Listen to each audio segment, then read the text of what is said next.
Hi everyone, we have the Kumite tournament tonight. We have a multi-tier tournament with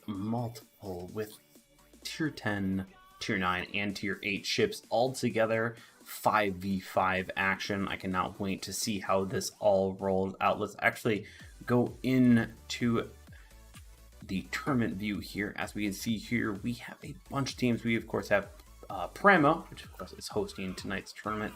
Special thank you and shout out to Pramo for suggesting this and allowing me to view the entire tournament. So thank you to them. We have Rosa, we have Chaos, Elliot, Page, what?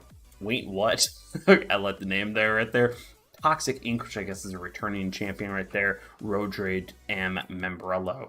There is actually a surprise tier 9 group that has actually been coming in here, which is F&D. Looking forward to see exactly what happened there. I guess they're coming off the bat, but we'll see what goes on. There is a stream delay of a minute and 20. Actually, sorry, 2 minutes. 2 minutes. Sorry about that. Sorry, 2 minutes. Yes. But we have a stream delay of 2 minutes, so understand that's just to protect the players to make sure that I don't unfortunately leak anything that they don't want to see and such. But I do actually have 2 giveaways tonight to give away. I will actually be doing that up whenever we're waiting for particular games, and we'll see when that happens right here. It seems like we actually have a slight delay due to more teams coming in at the last moment, as there's been a prize pool added to this group at the last moment. We'll see how this goes.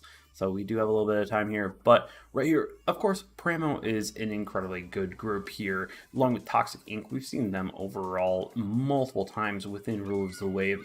A fantastic crew there, if I can talk here tonight. It's St. Patty's Day. Okay, sorry, I just can't deny myself. I've drank it a little bit, but the Toxic Inc. group, absolutely amazing there. We'll have to see exactly where Pramo and where everyone else comes from, but especially last 2. I wonder FND and I wonder who else. It'd be kind of interesting. Let's see. Nope. So once the battles actually get started, we're going to be incredibly quick on these games, as the Kumite tournament is basically just one and done. We're going to be very quick on these games, but the 5v5 nature of this entire tournament is an absolute blast, as it brings out a different ideology of a lot of teams. You have to use particular ships for incredibly niche reasons, and the reasons start to really fold out when the game starts to unfold. And do you have a good player on there? Does the player play that position well? There's a lot riding on a particular player. F&D, I know. Oh, come on, Susie. Come on, man. People being like, yeah, F&D joined. I knew F&D joined. So we are still waiting for that. I'll actually go into game here as we are waiting for our first invite here. Right here, actually, I did want to kind of make a notice to everyone. I've actually been testing out the Z52 leg mod, and as much as I was kind of crapping on it, I do want to say, okay, no, this is underrated, and I'm gonna keep on playing with it. I need to keep on evaluating it, but I think we maybe underrated it with Hiromi and I. I'm just gonna say that right now. Yes, for a freemium, yeah, you want to run main battery mod too, but this is pretty nice. More than I want to admit. It's kind of nice. I just want to make sure everyone knows that. Like Z52, maybe we underrated it on that leg mod. The Kleber, it's still iffy. The Venezia's still total dog shit, but you know, we'll go with that one. Disarmon, how's it going? Nope. Cannot wait for tonight's tournament. It's actually going to be just a fantastic time. Let me quickly grab the overall rules here. I think I didn't have that completely saved, so let me quickly do it. So we have no duplicate ships, 1 CV that is tier 8, 2 battleships that are tier 8, a CL or CA at tier 9, and a DD at tier 10. So in my opinion, for tier 10, you're absolutely going to be running nothing but the Daring or the Z52. Those 2 are just incredibly powerful, though I am looking forward to seeing maybe some odd and end picks. For your battleships at tier 8, Atlantico, if not Roma, maybe in a Black Bismarck here and there. I could totally see that. But of course, you're going to be wanting to watch out for what you want to bring there. I think there is a no premium rule. I can't remember exactly right now, but no duplicate ships, so it doesn't matter, I guess. But for CA tier 9, there's only a few good ones, so I could see a few ones there, a few interesting ones there. We'll find out when that happens. We were waiting. Be careful with that Darcibu. Streamlabs has been brutal recently. Let's see. Okay.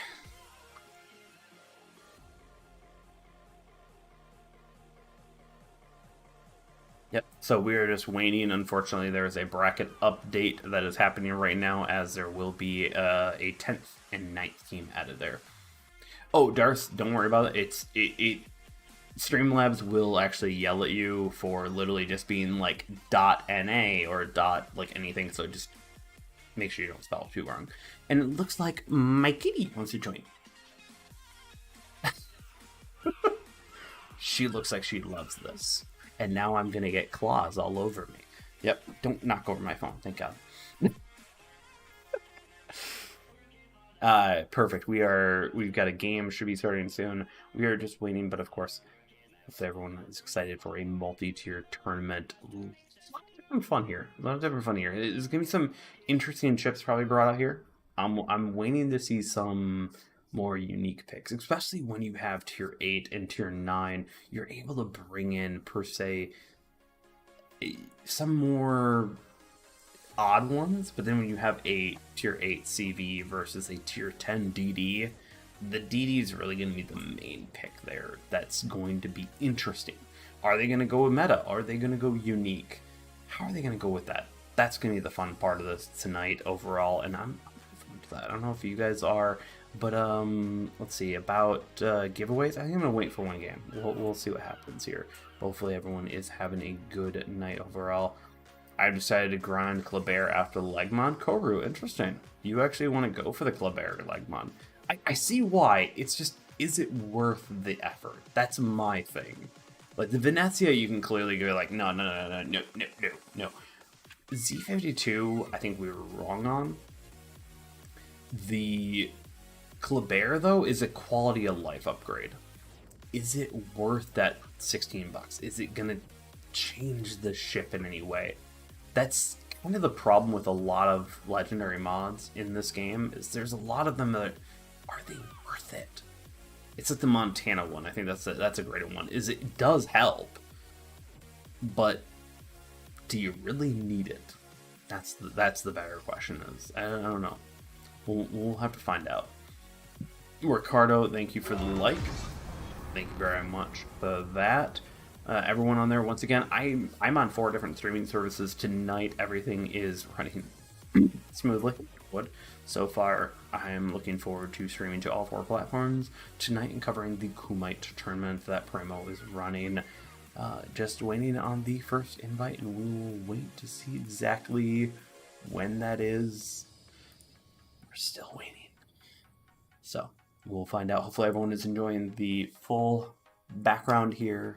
I've been enjoying this whole thing, and my cat left me and went for my wife, who is now giving good butt scratches. I see who's loved. No, yeah, she got dandruff all the way. Yep. So, let's see, what else could we cover here recently? A fun little time here. Let's look at live stream. We have a German Gehring, a French Somers. Don't know how that changes that at all, but you know, don't know. Nuke's done. My spirit subs OP. Oh God. Make Slice Kitty the mascot of Kumite. Can we join the game? The games, if you've already you were meant to make a team and make sure that they're there. I think there's a few last moment ones just to kind of add in, but they were supposed to be done in by Friday. So, yep. But yeah, so I'm working on the Z52 leg mod kind of review almost. I might put a video out of that So who knows what's going to go happen. I do have to say the Gearing leg mod is worth it. The Grozvoy leg mod's not really that worth it. I kind of want to make a video with Boblin on leg mods. I don't know if you'd be out for that. That'd be kind of fun. But yeah, tier 10, super fun. So if let's do a little postulating here. Let's kind of go over this. So we have a tier 10 DD, and let's restrict it to just being tech tree.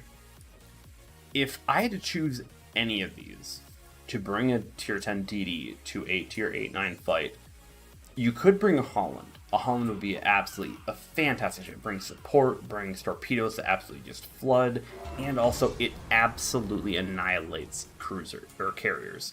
The carriers are absolutely crucial in destruction, but unfortunately it takes a lot of damage there. Kleber, it's niche. It's niche in that aspect because it's very much that flanker style. It'd be interesting to see that come up. Anthony, Josh, thank you for the follow over on Twitch. Let's see, we keep on going through Grozvoy, Downley. Grozvoy and Gearing are very similar-esque in their choices here. Grozvoy, I'd say, is easier, but Gearing, because of the leg mod, kind of makes it a little bit better. Downley, super fun. Overall, super fun. Z52, I think Z52 and Daring. Those two are going to be what we see. I don't know if we're going to see leg mod on Z52 yet. I think a lot of people are still trying to figure out if they like that or not. But Daring is the king of tier 10 DDs right now. Great guns, great maneuverability, and its torpedoes just hit like a rock. So I think I could definitely see some people bringing Daring, and you're able to dodge with those fuel smokes very well. So let's quickly go back to this. Let's see if we have an update. Looks like we have a little bit of switches on this. We're going to see what our first game is. Yep. So let's quickly message them. Yeah, I know, I just did. So we actually have a little bit of a change up there because of the last minute additions on this. From here, let's see, do we have any particular ones that are... Nope, not at all. Yeah, it was like, just invite me. Come on, guys. Let's see how this works. If not, I'll play a game in the Z52. I'll just do it straight. There we go. There we go. We have a first invite to our first game. Let's quickly go over this. Let's see. Let me quickly make sure.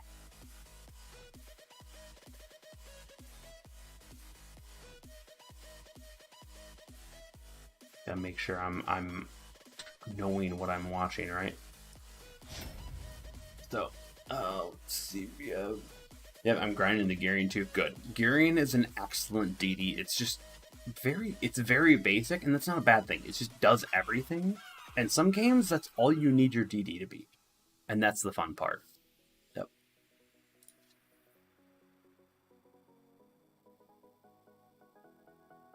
Yep. So I'm absolutely excited for waiting to figure out what game okay, so the first match. Thank you. That's very descriptive, Steve. Thank you, Steve. Oh man. Oh, this is how tournaments always go. But it is so much fun sometimes. So it's just, what are we doing? Who knows?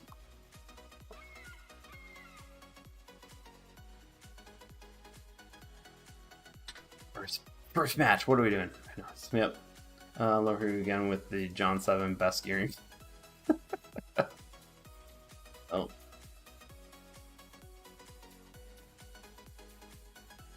Yep, but hopefully everyone is excited to see a multi-tier tournament. This is out of Pramo, so make sure you join up on their Discord server. It will be up on my Discord server as well, if you want to know. And I was just given my cats access floof. Maybe, you know, actually, everyone, this is Kumite's mascot right there. My cat's access floof. Wait, we're having a great weekend. Great weekend. No. But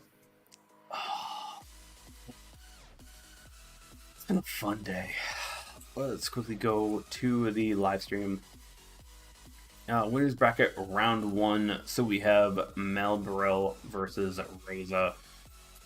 Let's see who joins and what they're picking right here. We do have a Grosvoy getting added, which I think the Grosvoy is an excellent pick for a tier 10 DD. It does everything, and its guns are fantastic. While its torpedoes tend to be more zoning torpedoes than anything, I will say that its guns do excellent work too. So having zoning torpedoes, not exactly a bad thing for it either. So is Scammo or Lagtam in tournament? No, I don't think they are. Though I don't know everyone in every group, so maybe. Alan, morning. Where do you live? It is 9 o'clock my time. So, and by the way, everyone, just once the first game gets going, this tournament clips along quite well. So, let's see, we have Kronstadt getting picked up, Alabama. I see Kronstadt. It's an excellent sniping cruiser. Absolutely insane. I will say, though, it's not very good at close range. So if you just push up on it, I can't really do that much. A Khabarovsk getting chosen. That's basically like choosing a light cruiser at this point. That's like you're adding an additional light cruiser. It's not a bad pick. But when you have the likes of Z52 or Daring potentially, yeah. For carriers though, the tier 8 carrier, there's a lot of powerful tier 8 carriers, so they could choose as Abyss down below. You're seeing a Senzang getting picked. That is basically a Saipan for tier 8. Incredibly strong item to pick. But do you want air superiority or do you want damage? And that Shokaku, it's a lot of damage that they're built up in one foul swoop. And if you bring the right ships to back it up, having that extra damage to reduce your team by one ship right off the bat, that's incredibly important overall. So I don't know, we'll see. Now, Steve bringing the Holland, that's where I see like the Shan saying, basically you're just anti-carrier. You're just like, hey, screw carriers, they're done. So let's see, we have a little bit of back and forth here. Where's Road Rage? I don't know, Guru. We'll find out. We will find out. Then Alabama. Alabama is a great tier 8 BB pick right there. Vanguard, we did see that. It seems like it got swapped out. Vanguard's, I'd say, more middle of the meta for tier 8. It's good, but it's not insanely good unless you pick up the right players in them. So you're going to quickly turn that down because it's damn seagulls, right? So we have... Okay, we have a Romo locked in. That makes sense. Basically, the top tier. As much as the Atlanticos seems powerful, you get 3 Romos in a group. Atlanticos don't deserve a chance. Plymouth being a tier 9 pick on cruisers is excellent. This is a fantastic ship. It brings support and it brings smokes, all along with bringing excellent firepower along with decent torpedoes. Neptune, I'd say I'd prefer it, but at the same time, bringing that support of the Plymouth for a ranked situation, great idea. I don't know if you're really dealing with a lot of smokes. I don't know if the radar really is bringing much, so I'd rather bring a lot more overwhelming firepower. So we're into our first game, winners bracket round 1.1 Melborough versus Rosa. So let's get into it. Let's go ahead and turn down the music. Hopefully everything's sounding right on your side. We got everything. We do have a stream delay to protect the players. Hopefully everyone understands here, but we are watching Melborough versus Rosa. So, as we quickly pop out, let's look at the team. We have the Shokaku Harugumo getting picked. That's an interesting pick. Death by 1,000 Cuts. Not exactly a popular ship, but for a tier, 8, 9, 10, we'll see how it goes. We're going to see. We have initial Senzang versus Shokaku fighters. The Shenzang's going to murder that right there. While we have focus over here with the Kronstadt Roma. Atlantico, Holland, and Shenzang definitely bringing out the absolute firepower of tier 8-9 right there with Steve in the Holland, just shutting out any planes, basically allowing the Shenzheng to basically be like, hey, bring the fighters over there, bring the bombers over me, and basically I have no fly zone to that. Hargumo is an interesting pick. I'm going to be curious about this, because Hargumo, you have a death by 1,000 cuts, but that's a lot of firepower consistently. And some ships just can't handle that. Steve is taking a good bit of damage from there. Now, in this map, we are going to see a northern and southern flank fill out in this style, as we're pretty much seeing, unfortunately. 6BRX is probably going to be going down south, while Steve and Solomon just kind of bat at each other the entire game, while the Holland is pretty good at that because it has a lot of health. If he gets caught up too much, Solomon can definitely burn him down with the death by 1,000 cuts. The Shenzheng and the Shokaku are going to be looking at each other and trying to fight this game, because you actually have carriers in this game. Basically, you have two games happening at the exact same time. The carriers players versus the regular players. So who can burn each other out faster and who can kill each other's team better? Golden hitting that island, making sure that they're doing that, with a Plymouth showing only one gun, or one full side of guns, which of course that's 8 guns of British AP. That's incredibly strong. I'm not gonna say it's gonna hold up, but you know, Plymouth is kind of thin. We'll see how this goes. Looks like Solomon is hunting Steve right here. Down this goes. Solomon slowed down. If Solomon is running the legendary mod, definitely just straight up just dodge that because of that. Brains on legendary mod, sorry. The one thing that Hargumo does have, if he is Makawa, he's incredibly dangerous to even the Atlantico or any other ship, just because you have so many torpedo reloads. Let's see how Airbach and the Alabama with the Plymouth handle. Golden has taken a good bit of damage. The Kronstadt has. So this is really where it's showing where you're seeing the firepower and the capability of the Shokaku, just absolutely able to just beat down the enemy here. But you're seeing, once again, the Shenzheng just absolutely able to just delete those fighters. So eventually, the Shokaku's not going to have anything to actually be able to use, as they're going to get deplaned by the Shenzheng. Solomon's smoking up. Steve is having to watch out. Solomon taking a few torpedoes from the Shenzheng here. Definitely having time. Roma taking a good bit of damage. Northside is definitely taking a good bit of damage using that Plymouth, using that smoke up your battleships. It's an incredibly powerful technique. At this skill level of play, I'm not quite sure how effective it is, but it does help nevertheless. So we have Golden Less burning right there. We still have 6 Bielek. Let's see, right there, Solomon taking down Trumpeter, the Kronstadt, and Solomon, the Hargumo, getting taken down. Once again, it's just, the Holland has so much health. It's just incredibly good at staying alive. Great idea from there. So, but point-wise, we still have Southern Side able to win this right now. Atlantico taking some shells there.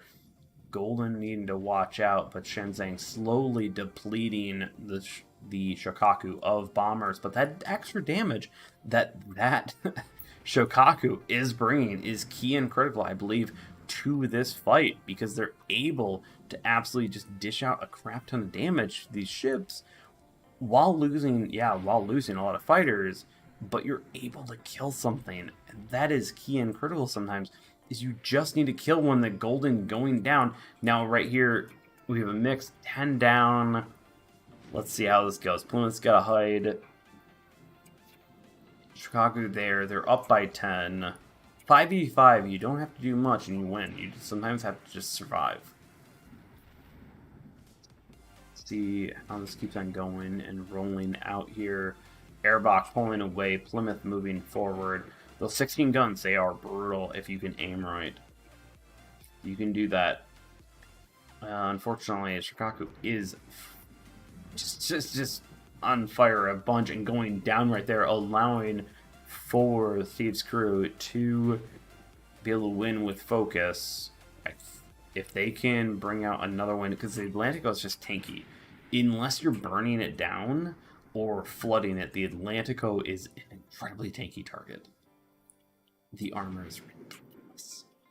I think this the Shenzhang's capability and power of just good AA and good torpedo damage, I think I'm going to want it, along with Steve and the Holland, just being able to just take more damage over time. Airbach and opposite, just, oof. Yep, Steve taking down App right there with some torpedoes on the Plymouth, and Airbach as the last one from ARAM. That's it. That's it. I think the Shenzhang and the Holland pick right there, those were excellent. It's just sometimes it's not about doing the damage, it's about just surviving your opponents.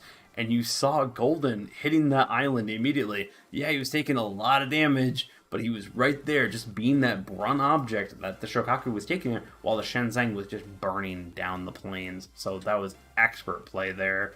Right there. Let's see, I think we are out of this one, so we're going to quickly bop out, make sure that we are ready for the next game. Let's quickly update the view here. Nothing yet. We'll see whenever another update. But yeah, no, Shenzhang, I think you're going to see a lot of Shenzhang, if not Enterprise. Also, Enterprise is also a very strong tier 8 carrier when you are in this echelon. If you take it into a regular player's hand, I'd say it's not exactly a great one, but yeah. Shokaku, though, it was an excellent pick. Unfortunately, they went with a team that was just super heavy. That's all they had to do is just stay alive and let the entire team burn down, just deal with the overarching damage overall.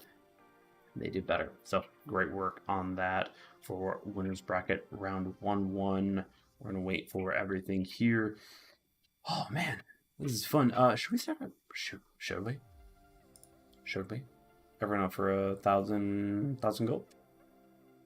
I do unfortunately have to pop this off just so I can start it without having to do anything. And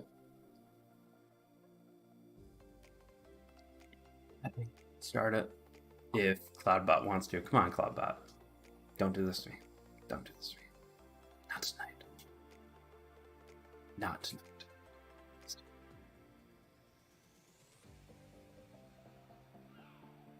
Technical difficulties. It will start when it starts, I guess.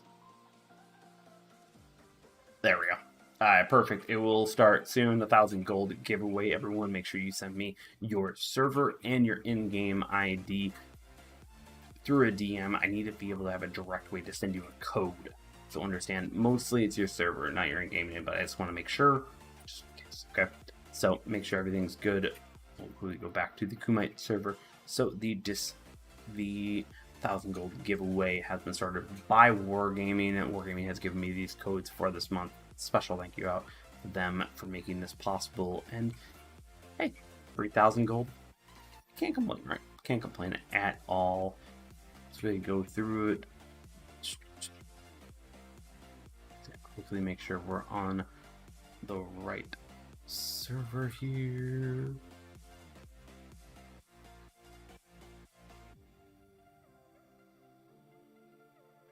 Make sure we're ready for the next game. So we have Rose with the win versus Membrello. We have Rose versus Happy Meal. Happy Meal is actually in one of the recent Rulers of the Wave, so we'll see what they can bring out here. We have Ship's Team versus Road Rage.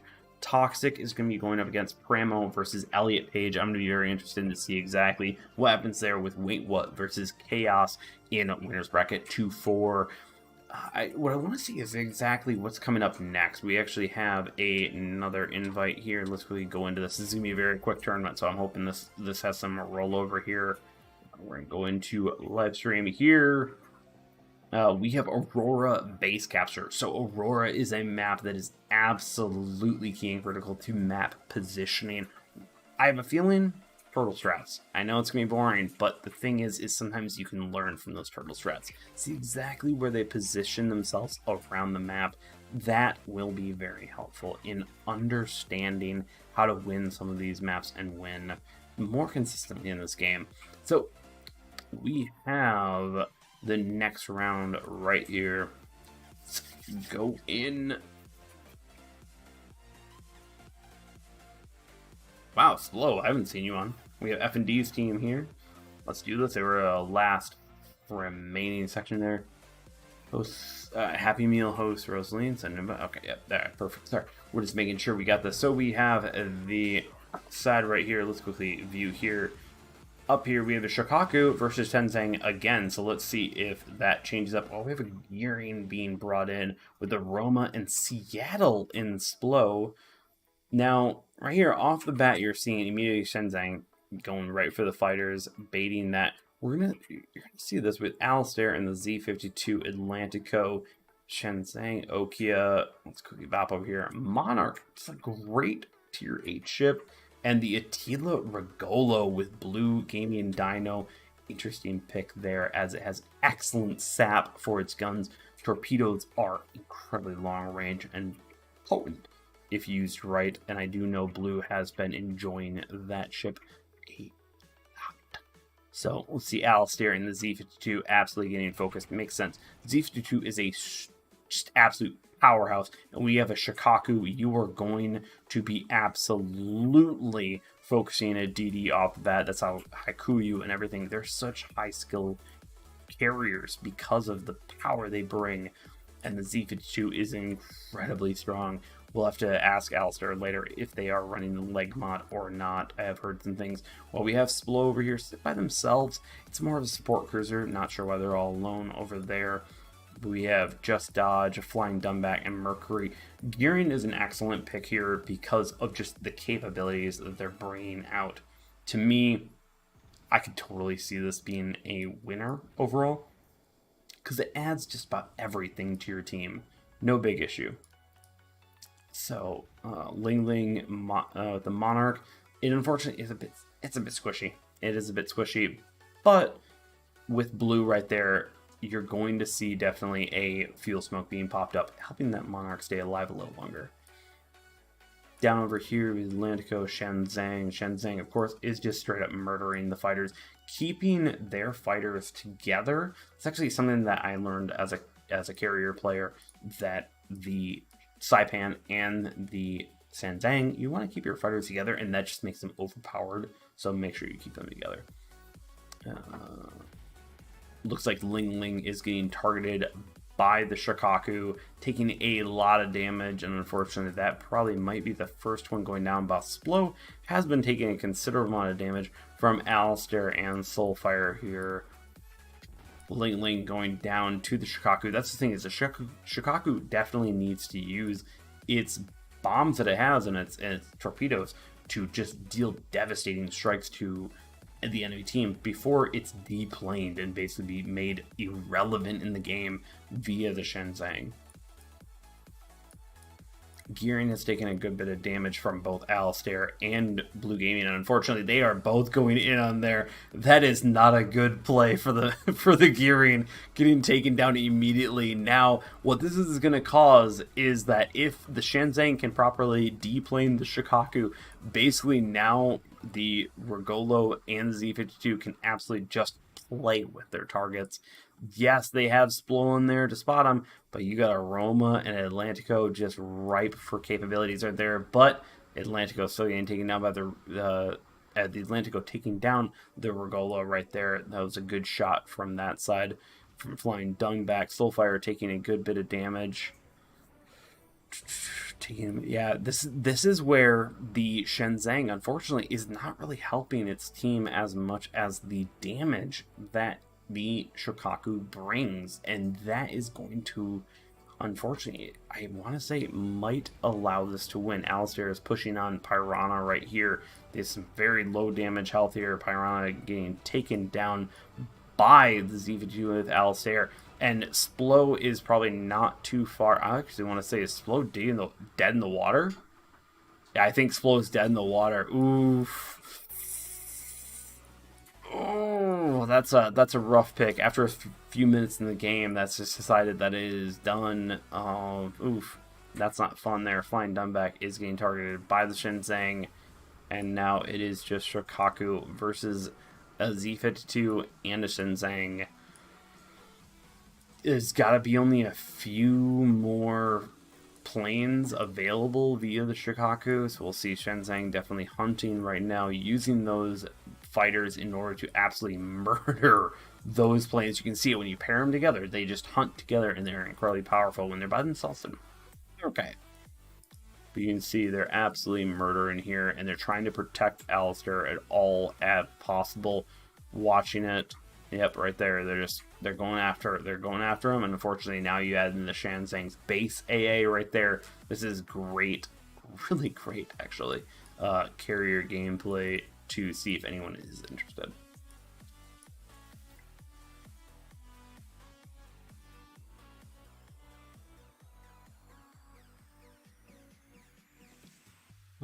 As we watch, yeah, just Dodge is gonna run away, but they're gonna be spotted immediately. They're gonna be spotted immediately. Shenzheng's gonna drop some torps.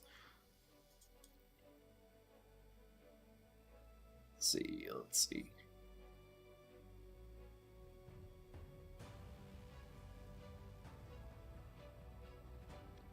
Oh, we watch it. Shenzheng dropping the torps on the Shikaku. Due to a bug, you will see some fall through. Alistair hunting, but he's got a Shenzheng watching him with every single fighter, just making sure that, hey, we're right there, we're ready, making sure that that's possible. But yeah, this game is pretty much over. The Shikaku on the blue side was absolutely great at doing a lot of damage. Unfortunately, it just lost out to the damage that Shenzheng wasn't offering, but it was offering defensively. I think we're just seeing how powerful this Shenzheng is.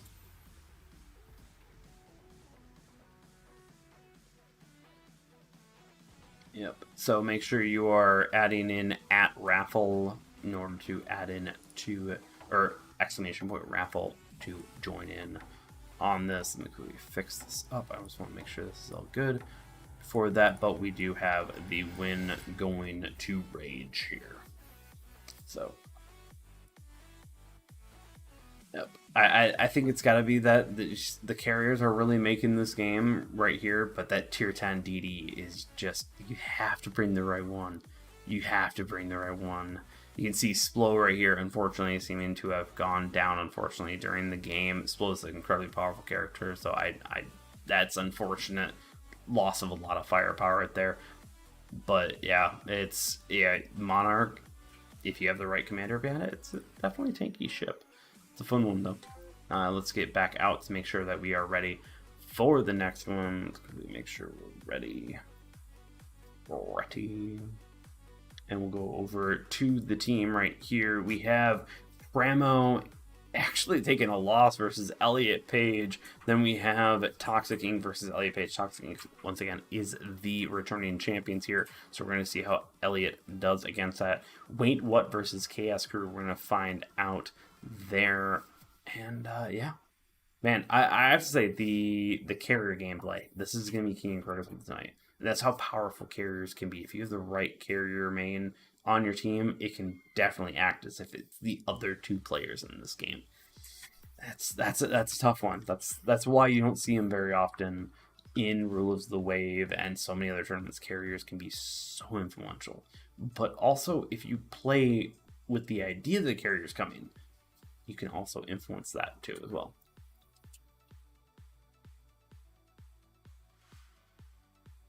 See. All right. Another one. Oh, best of 2. All right, let's go.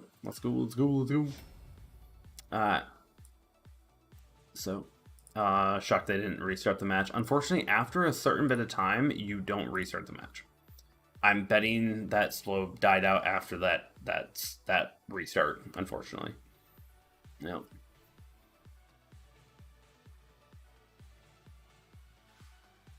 Yeah, I all the chat is 2 minutes late, so sorry. By the time that I catch up with chat, I can't. Sorry. It's actually best of 3. Sorry. Let me go. I wasn't told that. Okay. Oops. Oh, come on.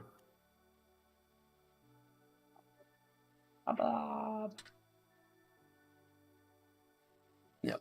We're back into this domination Friar's Lantern. Friar's Lantern is an excellent game for a lot of map play. We're going to see how this goes. If only CVs were tier 9, Audacious and Taiho all the way. Go Root, you are... Oof. Oof. You are cruel. Yeah, Audacious and Taiho are evil. Yep.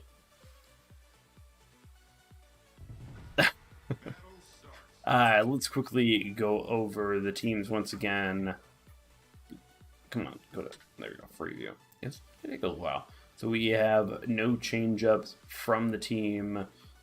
Here, let's go over to Alistair's team. None over there. But from the side is we're having the cruiser battleship up north on A with the other three going down south. Now over here we have Soulfire and Okia taking down south. It looks like Blue will be going down and joining them. While you have Alistair going north and Ling Ling going north as well. What I want to say from here is running a 2DD strat, especially on a map that is incredibly DD heavy, is a great way to make it work because you have the 2DDs instead of just one. The Kronstadt is... I love it. I do. For this type of gameplay, maybe not. Let's see, we have Shikaku once again dropping bombs, trying to make sure they're doing that, while you have the Shenzhen trying to do as much as possible, but the Atlantico is a tanky ship, absolutely there. We have 2 versus 1. Piranha Technology taking the flex position, but being in the middle. Unfortunately, I'm not going to lie, the Kronstadt's horrible at being in a flex position. I don't know why Tack's going in there right there. The turret traverse on that is rough. Still will rip apart a Monarch. I'm not denying that, but it's just, if you need your team to flex, the Kronstadt exactly a great pick on that. Alistair popping smoke, making sure they're keeping the AP on the Roma. Soulfire, Mercury. So the main thing that's really nice about the Atlantico is that the secondaries absolutely will murder a DD if you get in the right position. Absolutely popping it on the smoke. Shenzhen still burning them out there. They're helping out. They're trying to take down Piranha up north with Alistair and with Ling Ling. I feel like Ling Ling's probably just sitting there with Nelson and just healing. That's all the Monarch is doing, is just offering a lot of health. I'd probably argue that the Vanguard might be a better pick, but in that sense, just because it's just so maneuverable, the Monarch can do a lot more fire damage, though. I will have to say that. Right there, Mercury, right here, we have Blue Gaming popping a smoke. Here, unfortunately, in a close range fight, the Arturo with that sap power from the ITDDs, it's just devastating. So Flying Dubback needs to get in there to push Blue back. If Blue can get those shots off right, unfortunately, I think Mercury is done there. Nice work on that from Blue, pulling back on that side. Let's see, Ling Ling taking that, while we have Alistair taking down the Roma, just hunting him down. It's what the Z52 does. If you go down the Z52 route, you are a hunter-killer. Just kind of acknowledge it. Ling Ling and Tactology just trading shots. Unfortunately, Concha is great. It's a great sniper. It's not good at that way, and unfortunately getting taken out by Soulfire, taking some damage there from the Atlantico down south. Blue Gaming's got to watch out for this. Unfortunately, bank it, bank it, bank it. Can you bank it? This is going to be tough. This is going to be tough with a CV. Yeah, you got to time it right to make sure you don't... Oh, no, that's unfortunate. I think this is it for Blue. Yeah, if you show a full broadside to a CV... Yeah, that's what a CV will do to you. Yep. You gotta bake at the right time, and especially when you have short smokes, it's rough. Flying Dog has been taking a good bit of damage, but now Alistair is hunting down Just Dodge. Great work on Alistair, Soulfire, okay, Ling Ling, and Blue Gaming Dino, or Red Gaming Dino. Go give him some love over on his YouTube channel. Right there, and yep, right there, just taking out. This is, once again, as much as Shikaku can do damage, if you don't have the team to back it up, to just do that overwhelming punch of damage, yeah, it's just, it's unfortunate that you just can't take advantage of that. Let's see. Let's see. Everyone's adding in the raffle. Yeah, if you want 1,000 gold, make sure you enter that. Mr. Mime should teach Sly how to CV soon. Mr. Mime, you know, I got some videos here. So, but overall, that was great on there. Especially Alistair, great hunting on the Z52. This is where I think the Z52 is keying for it. As much as the gearing is a great DD, it is for tier 10. In a competitive state, you're going to want to bring the Daring or the Z52. They're just that powerful. Also, Alistair, please message me whether or not you are using the leg mod or not. I was too harsh. So, looks like we are on to the next one. Before I accidentally leave, I'm like, are we good?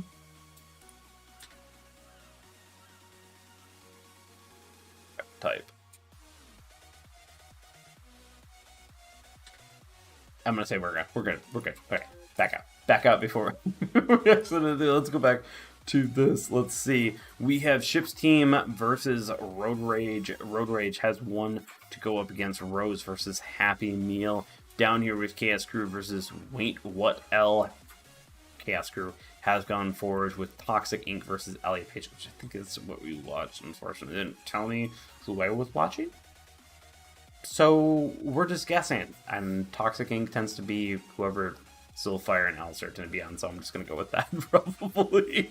Oh, hopefully someone can message me what's happening, please. Yep, we're good here. Just trying to make sure that we are all good. But yeah, I think we're definitely seeing Killed by Just Judge, Cheeky. Yeah. Unfortunately, attack. Yeah, that is the unfortunate nature of when you're dealing with this level of CV.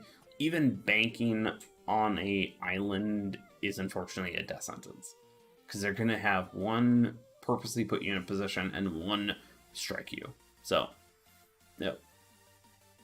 Mr. Mime, go back to bed. It's like freaking like 4 a.m. for you. Oh, fortunately, I'm out of this game.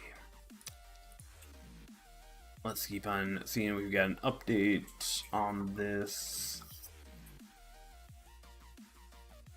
Make sure to stay hydrated. Here, we have Bramo and Melbro going down. Whoever loses of 2-3 with Toxic versus Elliot Page. Once again, I think we saw that Elliot Page will be going down versus Melbro. And then whoever wins from that goes against Wait What?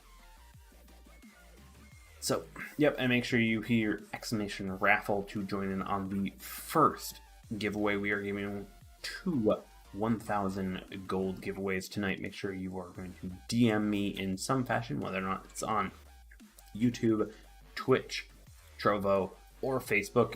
Either way, I'll be watching, and make sure you give me your server and your information to make sure that I can get those Discord codes printed for you so you can get your nice, clean 1,000 gold. Enjoy that. So, yep. What does the winner of the tourney get? Actually, Army Vet, surprise, they're getting $50. So they actually get $10 a piece. So a little slick addition at the last little moment here. So yep, they'll be earning for that. I think there's some other prizes here and there. Really, Kumite happens every now and then. It's not exactly a annual tournament or a biannual or bi-monthly or anything. It just happens. It's whenever Pramo feels like running it. So it's just one of those fun times that we get to go to and watch and have some fun too. That's the best part. So it's just a good time, which once again, if you don't know about the Pramo Armada, they're a great group of people. Absolutely, definitely help you learn and be a better player. So if you want to do that, the Discord link will be on my Discord server as well. So make sure you go join up with them over there. They're a great crew over there. Though I will say, enjoy the shit talking, because they are great at shit talking. It's a fun time. It's a fun time. No alcohol. No alcohol required, I promise. So, we are waiting for our first crew.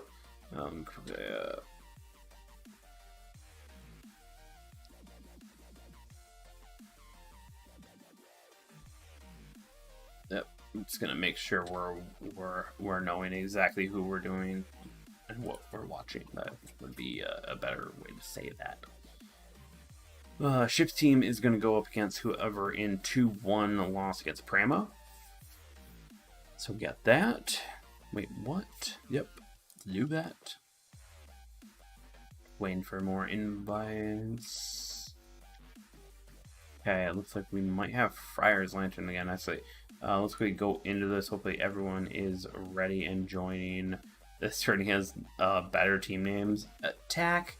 Come on, we don't have Dino Nuggies here. Where's Dino Nuggies?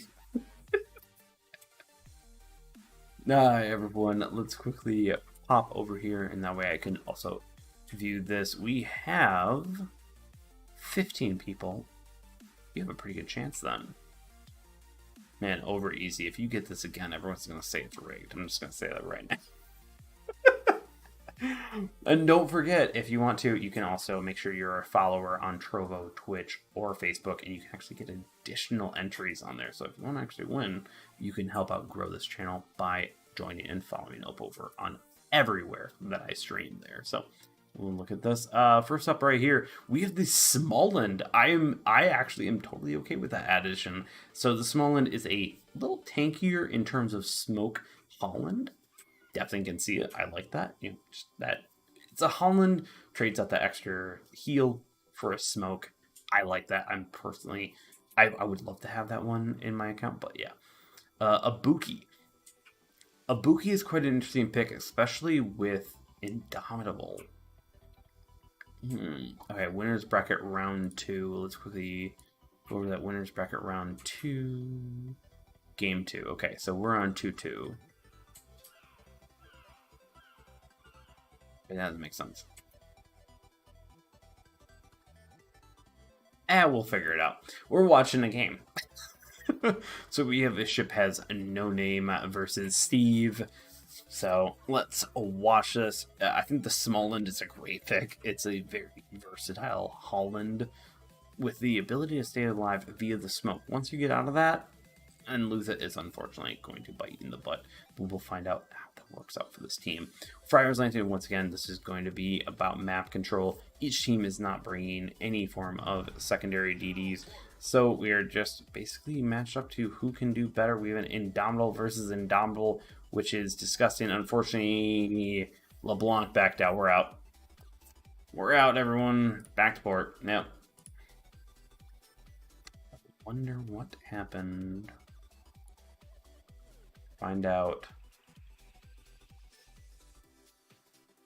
If I win a giveaway, I'm donating my gold to kids of North Korea.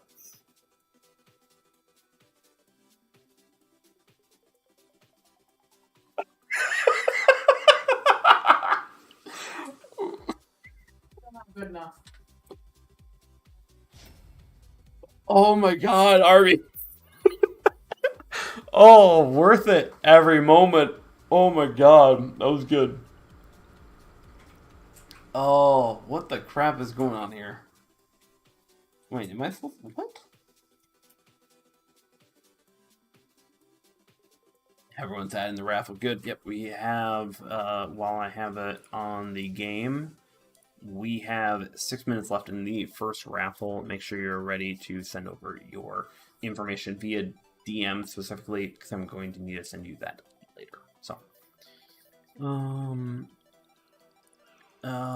I don't know what's going on here. Am I supposed to be here?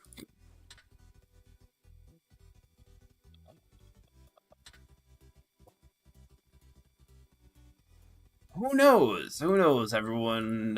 Just make sure you're entered into the raffle. This is Kumite. Welcome to tournament gameplay. It is an absolute blast, unfortunately, sometimes. It is... issues. Let's quickly double check here. Yeah, nothing updated on the tournament side. Ibuki, that's gonna be interesting. Yeah, I know, right? It was gonna be interesting. It was. Let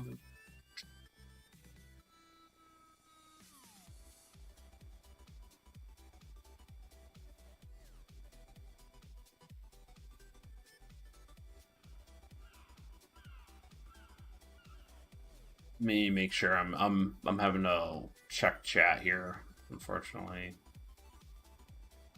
Hopefully everyone is enjoying the new entire background here. I am. Cool logo that I built. Going.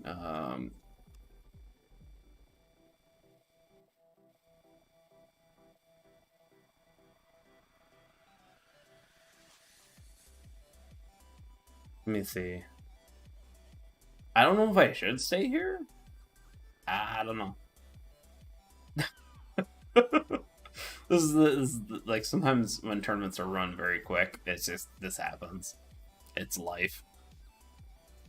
You know, when you have so many things going on, it's nuts. I remember back in back in my day, back in my World of Tanks days, like that. Yeah, it's I've had plenty of these nights where it happens, so I completely understand it. Well, unfortunately, I don't really want to join anything. Get squared away to stream next round once they post results. Okay, so we're waiting. We're waiting here. Hopefully, I didn't hear that whine. Unfortunately, still from that. I don't understand what's going there. Hopefully, I'm not hearing anything. Am I supposed to wait?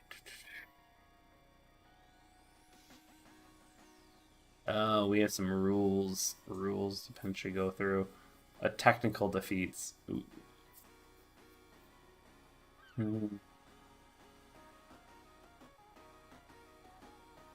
Let's see. Alright, we're gonna be right back. Okay.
Hi everyone, sorry there is a bit of a mismatch here. We're just going to quickly bomb out of this room here. There we go, perfect. We are in this. We actually have the winner of our first raffle.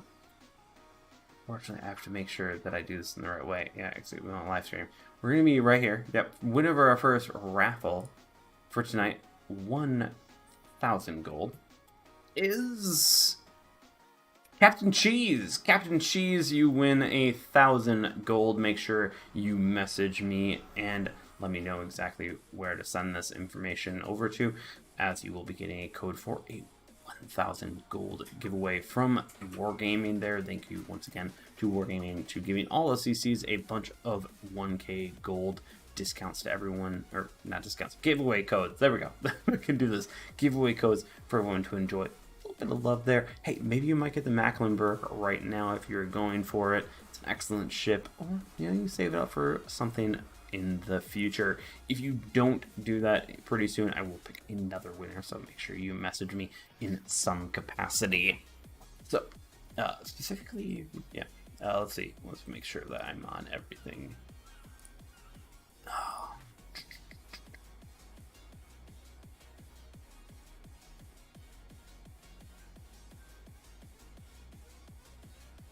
Yep, hopefully you got everything. Yeah, Captain Cheese is on YouTube.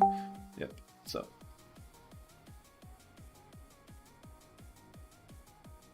My wife thinks she is funny. That is hilarious, I have to say. Yep, GG's, yep. So we will do a whole nother giveaway later on tonight. So make sure you stay involved in this entire night of fun and killing. We're just waiting for our next invite, so we'll figure it out. So Hopefully everyone is enjoying tonight. Let's quickly go back to the Kumite tournament here. Let's see how everything is running over here. Nothing's moved yet. We'll find out. We'll find out.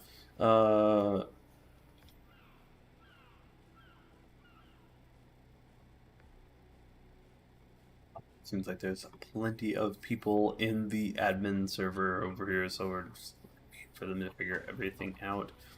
He's going good. PB might have gotten his deployment orders. We are sending in very powerful submarines. Very yeah, no submarines and warship Blitz. Yeah, please, no, please. Let's not do that. Let's just not. Oh man, God. Sorry, long day. I woke up at 6 a.m. to make some corned beef and cabbage and everything. So, made that. Yep. So, Captain Cheese, please make sure you message me in some capacity. There's multiple different ways on YouTube. You can also choose a random video and DM me. Or DM me on that one, or also you can DM me via Twitter, Twitch, Trovo, everything out. We'll get the notifications there. So, sorry, that was up. Yeah. Winners bracket round 3, waiting for invite, and we got Cheesecake Killer. We got it. Let's go. We got. No, not ending. Wrong one. So we have winners bracket round 3 here, everyone. We are good on that.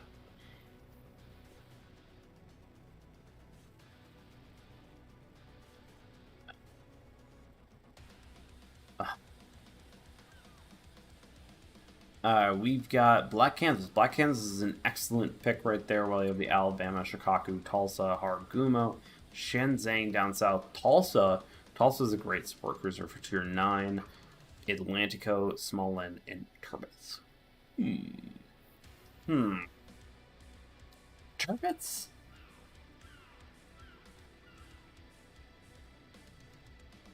Is someone not buy the Black Bismarck? That's all I can say.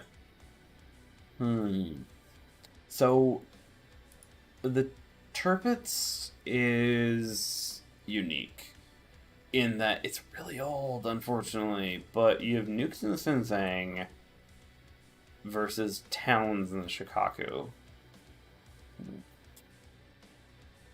Gonna be interesting, but Epicenter is gonna be a key thing on Cap, so let's see how it goes.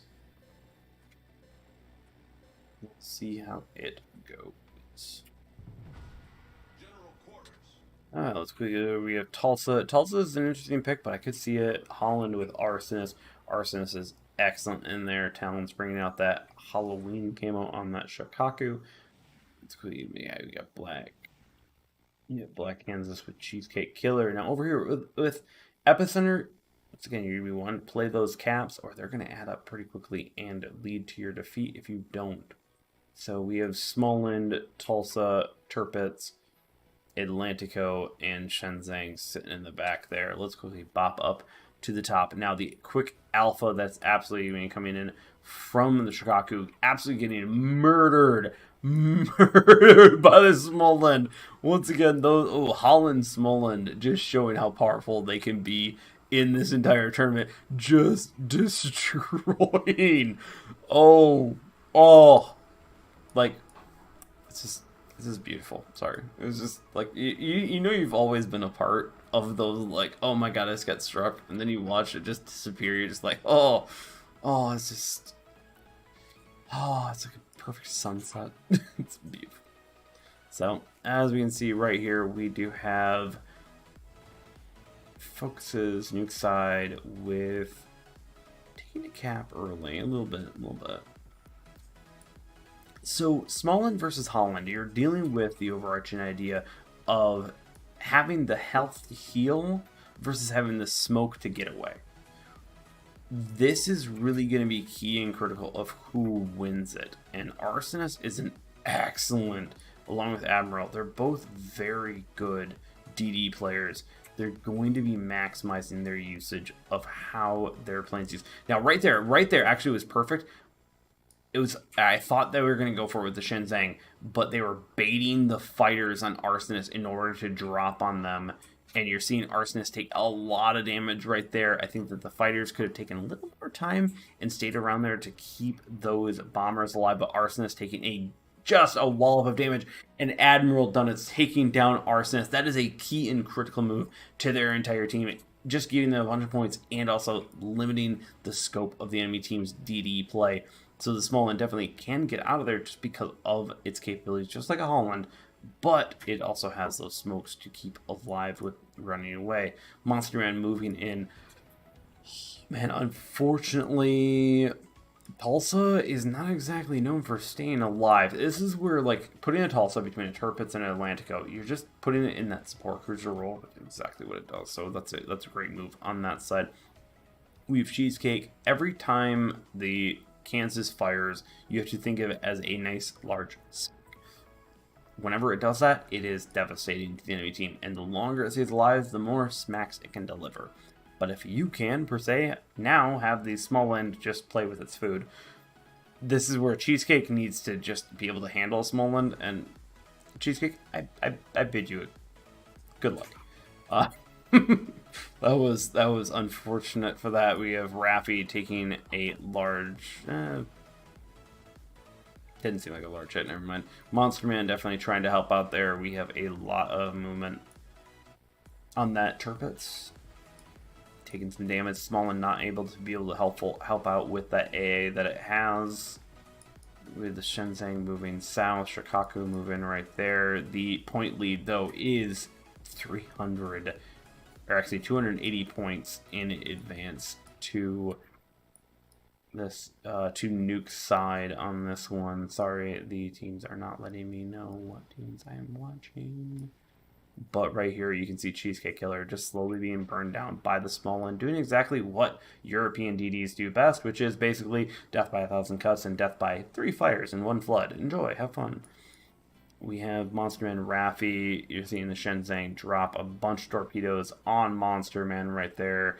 Absolute insane amount of damage on Monster Man. Most likely getting backed up by some concentrated fire right there. Enough healed back from Monster Man. Great maneuver on that, using the smoke of the Tulsa to stay alive. Yeah, I think it's just, there's so many points.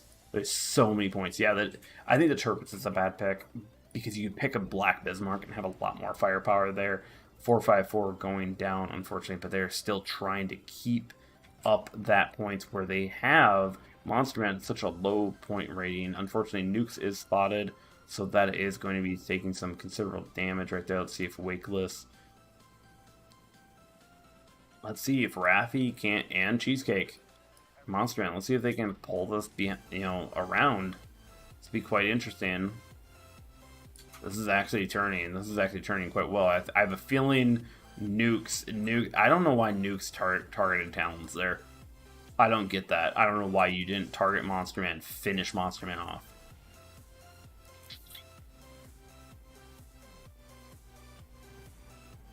Cheesecake's slowly just burning out. But, once again, sometimes it's about being the target of these games. Sometimes it's best to just be that annoyance and be that health pool. It's not always about doing the damage. Sometimes it's just being that annoying thing. Nukes going down in the Shenzhang. Is Raffi just showing off here? Let's see. Unfortunately, at this point now, with a minute left with this much in points, all they have to do is hold one-ish, if not none-ish.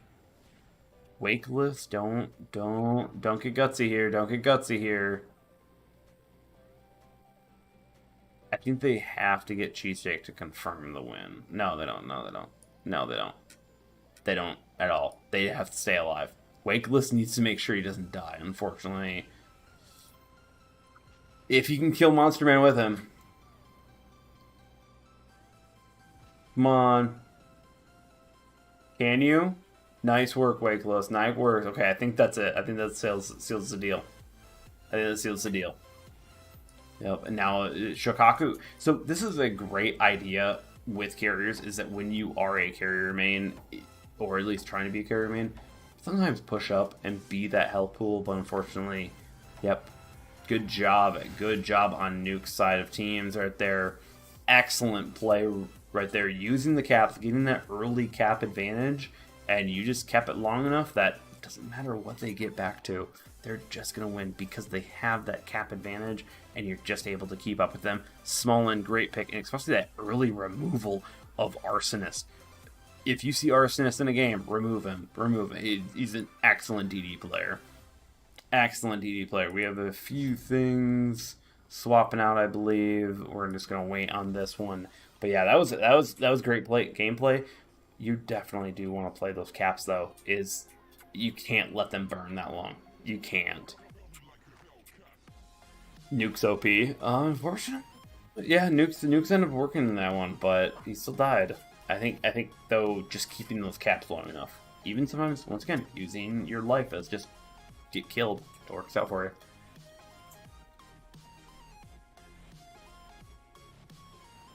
Smallin slaughtered those planes, just like wailing for Smallin. Oh, that's good. That's good, Tack. That's perfect. That's perfect. That's perfect. Oh man, yeah, no, I can't wait to get the Smallland and not wail for it. Too hard.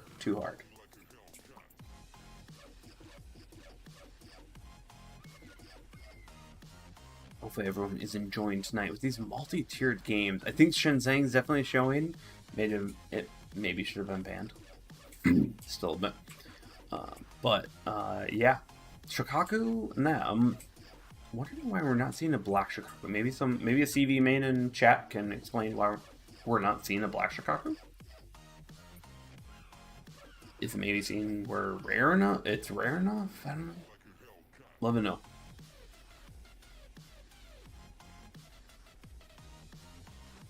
Let me know how the music is coming through or anything like that.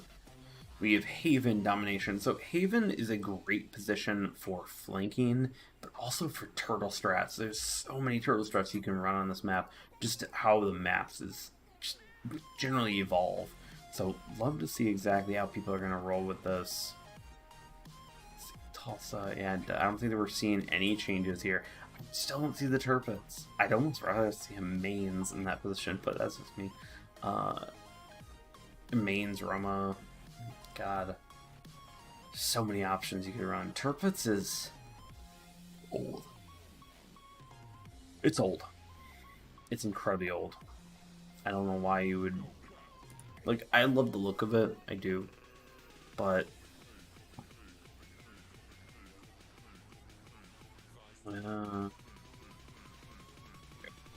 just making sure that we're watching the right one here. Small and hard carried, yeah. The thing is the Smolland was just up north bothering their heavy hitter, and when you bother it, yep, Shiro absolutely distracted for 3 minutes. It just you bother them enough, you get them you get them to stop thinking about dodging or shooting and think about dodging, and you just win the game for your team. Especially with 5v5, it's all you gotta do. But Domination Haven, the island, or the caps, I should say. The caps aren't as close, so let's see how this goes here. No changes, of course, on the team, as that's against team rules. So we're just gonna pop up to top view, and let's go here. So I could see some camping around C right there and around B. They typically sit around there. But I will say the Southern Fleet sometimes can go all the way over to A. Let's see, we have a bunching up here. This is actually a great way. You're seeing the CV specifically hit the back button, sending the bombers back, so they bunch them up a little bit closer, so that they can basically use a coordinated assault. So instead of having one drop once and one drop another time, you can put them a lot closer here. The fighters sticking together, which of course this is Saipan fighters. You're just gonna sit them wherever you want, and they're just gonna do exactly what they want, and you're gonna see them do exactly what they're doing to all enemy fighters right there. We have Arson. The main thing that you'd want to do with that is try to bait the fighters. Unfortunately, I don't have a video on that. I'm not that good of a CV main, but I will say if Eventually, I will be trying to get some interviews for some CV mains if you are learning how to bait fighters. Specifically, bait your fighters over for, say, a Holland or a Tulsa. Kind of like this, where it's just now you just have your amazing fighters destroying them along with your amazing AA that's backing you up. So I will be working over that. Odin over Turpitz, any day of the week. Any day of the week. Twice on Sunday. Turpitz needs something. I think it needs kind of just a general just refresh. It's just old. That's the problem. It's not bad. It's just old. It needs to it needs some love. It just doesn't match up with the current requirements of Tier 8, especially with the likes of Atlantico, Shenzang, gosh, the new ships that I can't talk about right now. There's a few things I can't talk about.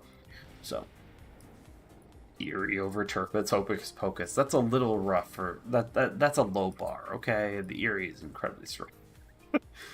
Okay, so we're not seeing too many early. We are seeing Monster Man take a little bit of damage right here. So they are taking down the Smallland as fast as possible, but unfortunately, Smallland's AA. If only AA was normally that good.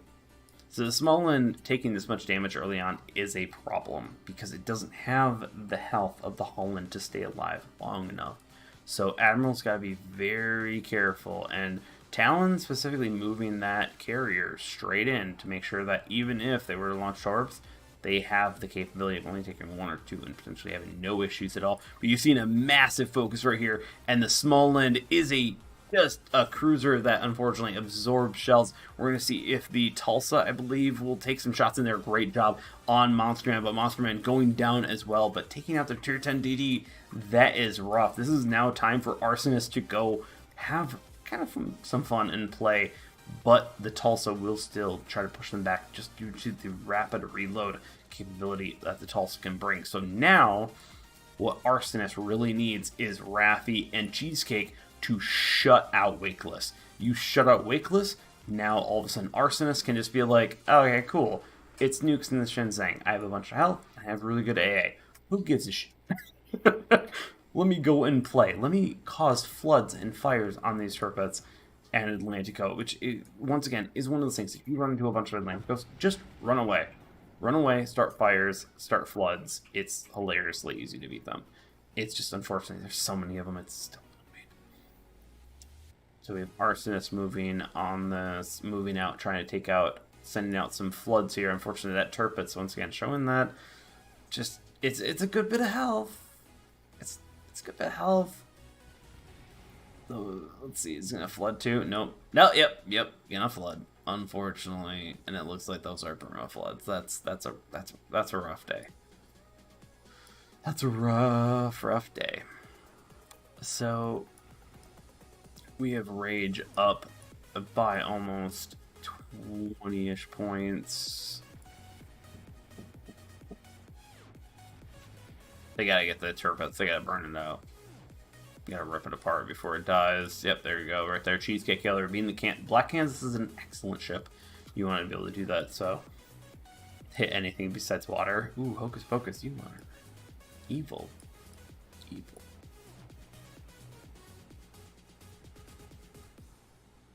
So right now they're focusing 454. Shikaku.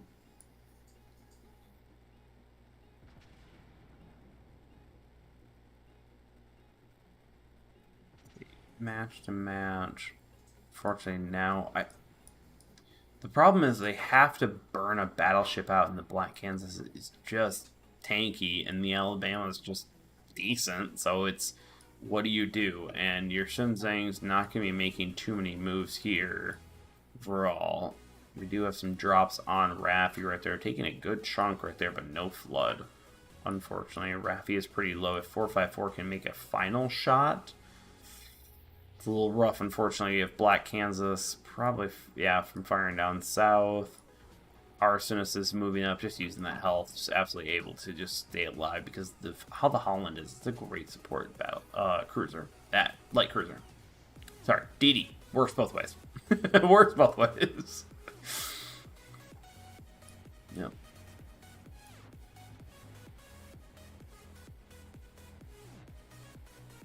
Yep, and Nukes is now hidden behind there, so now Arsonist will have some fun. We have some shots out going up to 454, probably being the end of 454. Yep, Cheesecake Killer showing the absolute, just, it wouldn't have mattered. 1-2 shells, and it's done. Black Kansas is that way. Look, it's an incredibly strong shot.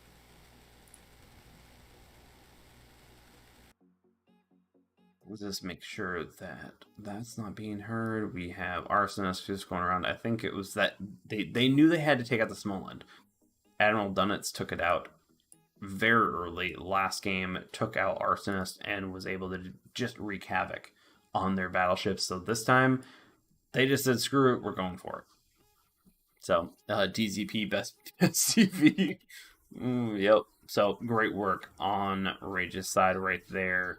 Winning that game, best of 3. Yeah, so win. Yep.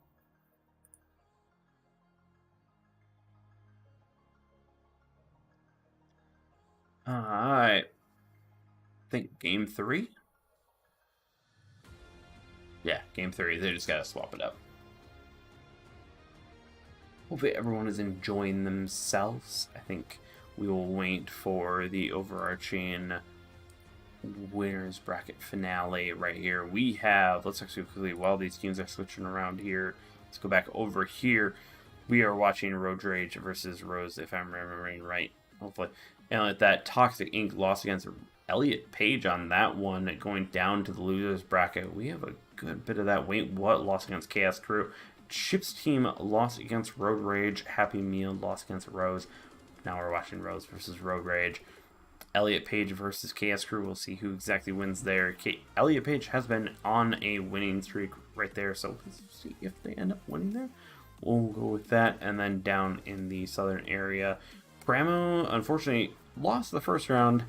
Now we're coming back in the losers bracket, so we'll see if they can beat Ship's team and such. Toxic Inc. went lost immediately and then won immediately, so we'll see. Now we have a bit of a comeback bracket, so we'll see what happens. We'll see what happens. Let's go back to this. We have no change-ups because that's not possible. Just waiting for everyone. Hopefully you're staying hydrated this St. Patty's Day. It was a day late, but that's today we celebrated. Nice low cooked corned beef for 12 hours. It was amazing today. Yeah. So we're waiting on Hourglass. So Hourglass is a, in my opinion, kind of one of those good but not great maps. It's very well balanced, but too well balanced per se. Like there's no real ways you can win on either side. So it's kind of interesting. Pig Bay just got to the hotel. Hopefully everything is going well in your travels down there. PB, glad to hear though that you are traveling well. So one question: in torpedo destroyers, what skill of a commander is best? Compartment, maintenance, or honor seeker? So actually with torpedo destroyers, you want to bring honor seeker. So honor seeker, the main thing is, because typically in torpedo destroyers you are going to be making that first move. Compartment maintenance on destroyers really doesn't save you much at all. While generally it is a good skill to pick up, you're going to be wanting to make that first move, to make that first strike, to which then your torpedoes do a little bit more damage next time they hit. So make sure you're picking up that honor seeker skill on stuff. Did Nukes finally find a worthy NACV challenger? Yes. Yep. But also I think the thing is you're finding a lot of times that tier 10 DD, especially the Holland, you're finding that they're able to keep up. You want to be able to, with a tier 8 carrier, to shut out that tier 8 CV. So you're seeing a lot of Smallland, you're seeing a lot of Holland. Z52. Oh, sorry. Long day. Woke up at 6 o'clock to do that. So Z52 is a great pick if you want to be very offensive. But if you're wanting to play more as a team, I'm seeing the Tulsa pick. It's a very overall pick. and you're seeing right here, you're seeing a little bit of the carrier play is quite unique. They're bunching up their fighters. They're bunching up their bombers right here. They're pulling everything back. They're trying to get them to bait those fighters in order to burn those fighters out, which are so powerful for the enemy team. So if I really do wish I had a CV main kind of talk in my ear to explain this better, and I want to make a whole thing right there. I think this is the bait. Arsonist is running them right over, able to help out, burn down these fighters. Alabama and also Arsonist helping out win the Shikaku fight versus the Sanzang. That is really going to hurt that CV Shenzang. So Nukes unfortunately lost the bait on those fighters. I need to make that CV video. I do. Now we're seeing Turpets get targeted by the CV, because now, guess what? CV can't focus. Can't focus with those fighters. Getting some, unfortunately, they are still getting removed. Shenzang has those fighters back up. Gotta save those bombers and like that. Shikaku has a good amount of planes, not that many. So, yep, that was a great CV play though. That was excellent. I wish I could explain that more to you. I'm trying to learn. I'm not that good. Arsonist firing off some torpedoes. See, if I was Arsonist, I almost.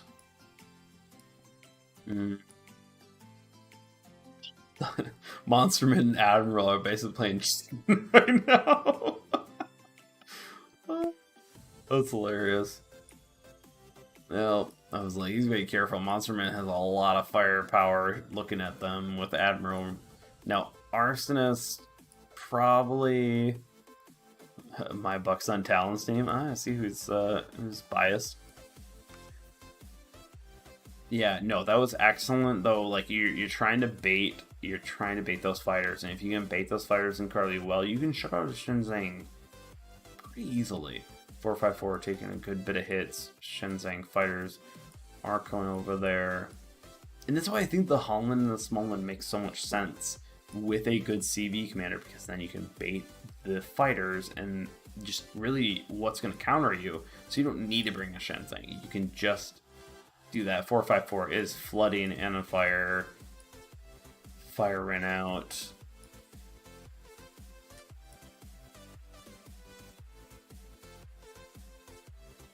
Yep, just waiting for that bait. Just waiting for the bait. Just pull them. Yep, doing a great job. Yep, just put them over. Even the Turpets does have AA. It does. Not much, but it does.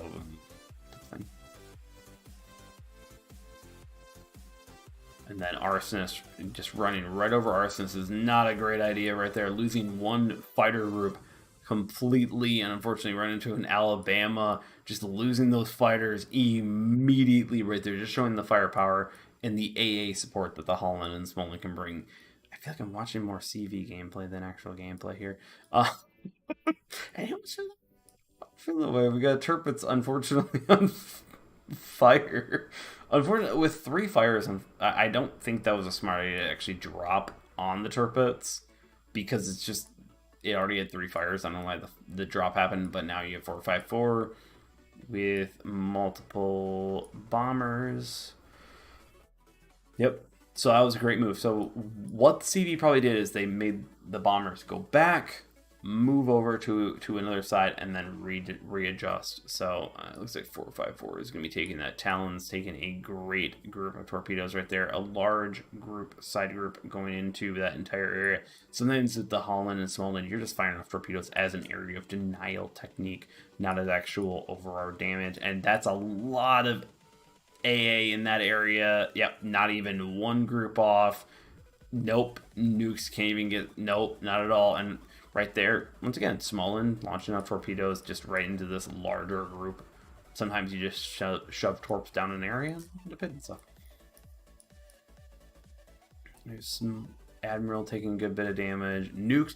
This is actually a good play from Nukes right here. Is a lot of times people go, ooh, CV, let's shoot the CV, instead of actually focusing fire.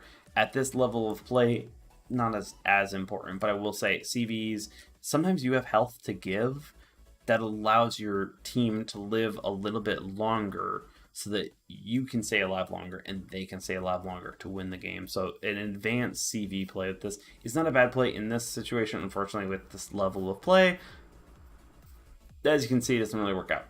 But just understand, certain players, you do sometimes want to play with that psychology of, ooh, free piggy, I can kill. So great work. Talon's excellent gameplay on the CV side, absolutely earning MVP for a reason. So great work on that side of things. And that, I believe, is 2-1. I think that's it. Yep, I think we are good. Yep, we are good. We're out. We are out. So let's quickly go check out this face. Boom. So we have Road Rage versus Rose. Road Rage winning that game. We're still winning on the report from Elliot Page versus Chaos Crew. Down below, Pramo going back 1 loss, now 2 wins straight in a row. So great work on taking on Ship's team right there. Rosa is going down to go against whoever is Wait What versus Toxic Ink's winner on that game. So we'll see how this goes. And Quang, it seems like you were right. Talon I think played that fighter bait. Is that when you get the fighter bait going, just the right moment, Shenzhen can't do it. Yep. There, it was too much sticking together for that. Yeah, exactly. It's just they baited it in the exact same position and put it all in the right area, put in that A bubble to make it extreme and make it effective. That's all they needed to do. That's all they needed to do. So we have Road Rage versus Elliot Page. Elliot Page winning now. Elliot Page is on a 3-0 streak versus Road Rage, which is on a 2-0 streak because of the bye in the first round. So we'll see. Show you get good, noob. Oh my god. Help flip that table in the background. Oh, Tim, thank you so much for the support, everyone. Thank you very much. Oh my god, to flip the table in the back? I don't know if I want to flip that. I just built that. Oh man. Yep.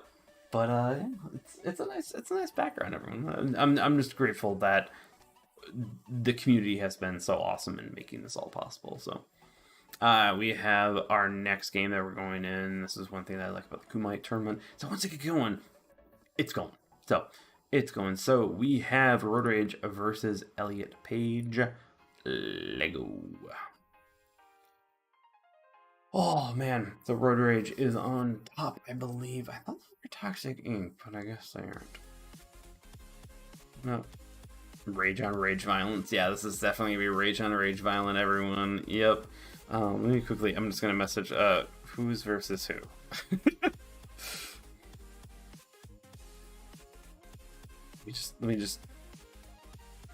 I'm just gonna make the hilarity of the Rage versus Rage Violence. We're gonna find out, but once again, Tim, thank you for the support, and thank you for everyone who has subscribed, joined up, and just followed, hit the notification bell on this channel. You all make this possible.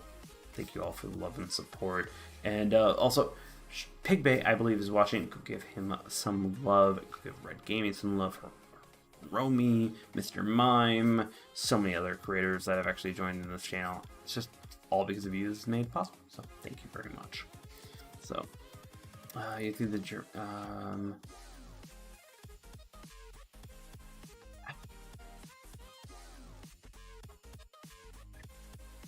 God, today's been long, but we need to end it on a nicer big race. So big race, I believe if I remember right, we have, yep, raffle Koru is not available yet. We are on the winners bracket finale. I think we might have to wait for the grand finale. Might have to wait for the grand finale. So let's go into this big race. Having 2 DDs is going to be really key and critical to winning this game. So let's see if Elliot Page, or Elliot Rage, as I should say, versus Road Rage helps out here. We have some Towns versus Okia. Some damn good CV play. So if you're looking for good CV play, Let's watch and see how this runs out. We're gonna have a lot of baiting here. That's gonna be the next thing that we're gonna be watching. We have Monster Man the Tulsa. Not bad at all. Bema Raffi. Let's pop up to the overall view right here. We do what looks to be each side. Yep. So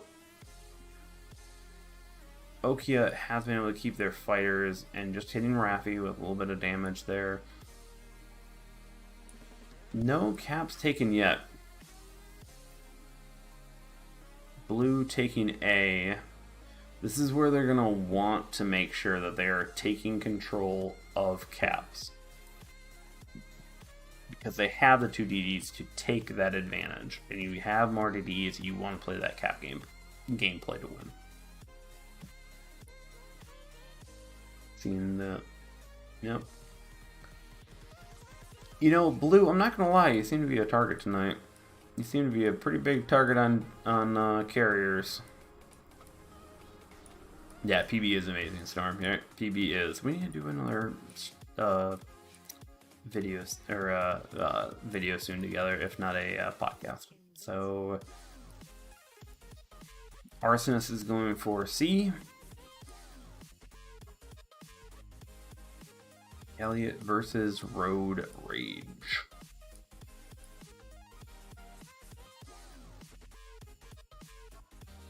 Cheesecake taking a lot of damage. Unfortunately, the Black Kansas, once it gets in trouble, it's very hard to get out of trouble just due to how big it is and how slow it is. So we're going to see.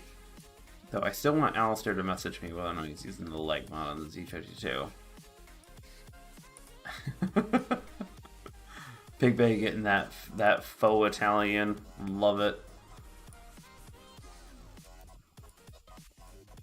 Monster Man dodging those torpedoes. I think probably taking one. Yep, taking one. Gotta be careful. Let's see what we got here. Anyone else? Alistair is taking a good bit of damage. Ling Ling has taken a good bit of damage with 2 caps. Still up by 70. Even so, Blue Gaming. This is one thing that the Italian DDs can do, very similar to almost to the French DDs as well, is this flanking maneuver. What this is allowing is this forcing monsters, forcing talents, it's forcing everyone have to go, crap, we have someone behind us. This is an expert play. If you know how to play Italian DDs, definitely do this. You are going around, and sometimes you're not going to die. It's a suicide mission, but you know what you're doing? You're annoying this entire team that allows your battleships to just get grossly available to take him out. And Talon's taking a large smack from there. Nice work on that, taking out the engines. It looks like Okia taking that, or Talon's taking out Okia right there, unfortunately, but they're being hyper aggressive by sending Blue all the way around there. Alistair taking down Talons, so CV, 4 CV, but they're still up by a good bit of points there. But now they're getting fired by every single point. So your turtle, you need to focus fire. Unfortunately, they're so low health. Arsonist is probably going down by Blue Gaming Dino. Nice work on that and nice flank. Monster Man has 2 battleships that you do not want to be close to with that. Monster Man taking a full broadside from that. Not even cared. Secondary is taken out from Ling Ling Sauce. Cheesecake. This is just a mop up. This is an expert maneuver. If you want to learn how to take down a turtle strat in general, just surrounding them, making them have to fire at every single target, and then making sure you're doing that shot caller. So great work on that. So Cheesecake taking those hits. It's just the Black Kansas. It's a great smacker. Not very good at getting in with situations or helping out with this. So Raffi, unfortunately, taken out. We're going to see what Alistair does. Torpedoes right there off the bat, just sending it. That's great work from that team on Rage, whichever Rage it is. Find out later. They'll correct me in editing. But that was good. That was great. I think the expert push from Blue of just being the absolute annoyance on the outside berm of that and forcing them sometimes into a turtle. Oh, it's so good. It's just a great maneuver. So we're going to watch as they churn around. Let's see what we got. Oh, fill that table with more booze. Tack. Oh, yeah, autocorrect did. Yeah. It looked like flip. It looked like flip in here. I actually blame Streamlabs on that one. I blame Streamlabs on that one. But yeah, fill that table out. Yeah, we need to. We need to. And there might be another Tully bottle, whether or not I want to or not, say and show that. But no.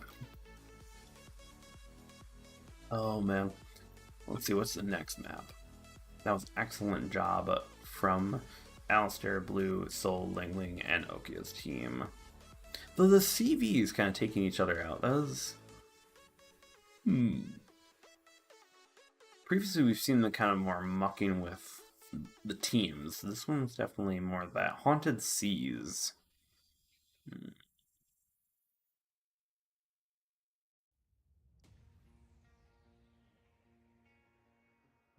Okay, so Haunted Seas, you have that asymmetrical map style.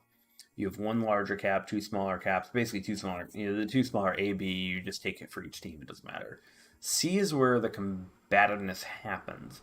And when you have two DDs, I see C being more of the winning point.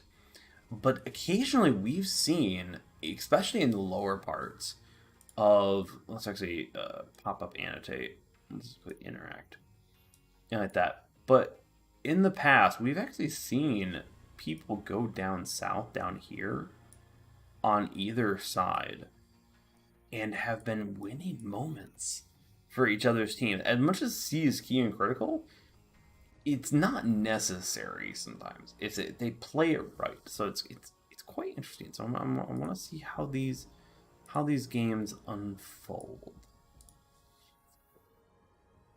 Got some swaps out.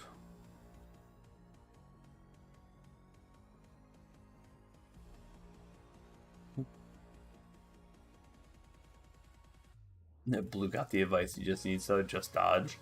Yeah, I think he just got the idea of just floor it instead.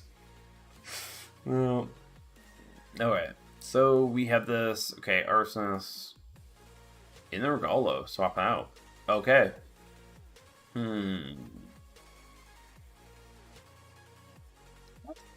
Flips, but I'm not gonna, whatever. That's not my thing to know. So let's pop it up. We have Arsonist, Raffi, and Monster Man up in the northern area. Down south, we have Cheesecake and Talons. Where we have Blue Gaming, Okia, Lingling, Alistair, and Soulfire up north. So Ambi, that's gonna be grabbed. Looks like we have.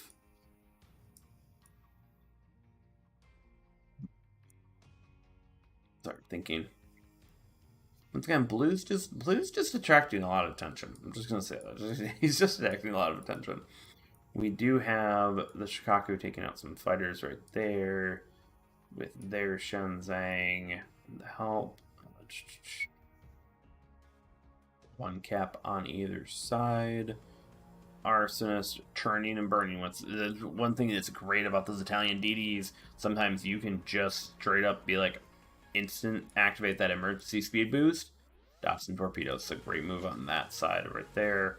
Just taking a few shots from Alistair. Raffi moving in. Monster more behind. Lingling moving into that middle spot. Roma's pretty good at that spot right there. I like that. We'll see. He'll be able to flex. Blue Gaming is taking a good bit of damage. Cheesecake going in for the hunt right there with the Z52, which Regolo is a powerful anti-DD ship with that sap, but unfortunately the Z52 is still an amazing ship for that. So let's see if Cheesecake can survive these torpedoes. Looks like slow down on taking one, yep. So let's see if they can finish off Blue Gaming Dino, eliminating. Let's see, can they one more shot? Nope. Blue looks to be getting away while you have Lingling pushing in hard on that. Great work on that. You get some HE shells from that space camel. Oh, pretty nice. So Cheesecake is on the run with Blue Gaming Dino. Not quite there. Unfortunately, it needs to be probably Dive Bombers to finish off Blue Gaming Dino over there. Alistair and Soulfire holding off and keeping C. Overall, Arsonist needs to get back in order to take that cap. Nope, they backed out. a little bit, so they've lost the cap. They need to just hold there. Oh, Cheesecake has been taking too much. So Ling Ling's going to take advantage of this knowledge that they know where everyone is. So Cheesecake's dodging right there, but Ling Ling can definitely just go around, go after B, and potentially go after Talons down south, pushing right there. Blue Gaming holding back. Don't focus too much. Ling Ling taking down that, so that means Blue Gaming can churn and burn. Unfortunately, I have a feeling we got some bombs here going in straight on top of Blue Gaming. Unfortunately, taking them down. That's some luck on that side. Up north, Soulfire is taking Crossfire from Raffi, Monsterman, and Arsonist. Monsterman taking a few hits, but it's a Kansas. It's not exactly not tanky. Soulfire is probably going down here, and we are losing cap. But Ling Ling is flipping B cap along with Talons on the exact opposite side. Ling Ling does know exactly where Talons is, so Ling Ling seems to be churning. It's right and ready for that. Alistair needs to back off. They have the cap advantage. They're potentially able to do that.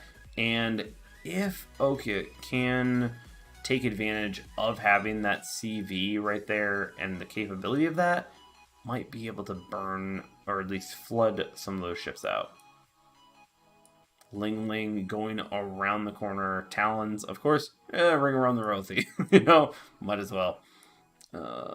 Try to stay alive as long as possible while you wait for support, which is Arsonist is right on the way there. Talons is just sitting around that. Monsterman not exactly looking healthy. Alistair trying to go after Arsonist right here. C52 versus Regolo. Once again, Regolo can be punchy.